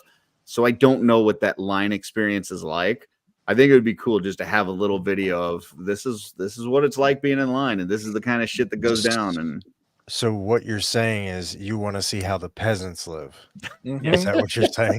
That's exactly. No, I think you guys probably have a really good time. I'm guessing that there's some laughs, there's some interesting conversation, and it would be nice to be a fly on the wall for that. And you just got to come up with a catchy name for it too. Like I don't know what it would be, but something perspective. No, like something about like the early birds or being in line, or I don't know. You got to come up with some sort of catchy name. But Saturday Line Live. Saturday Line Day Live. Saturday Day Line. Yeah, I don't know. Something. But cool. Well, hope everybody has a good weekend. And until then, we'll catch you guys on the OffWorld. See you, everybody.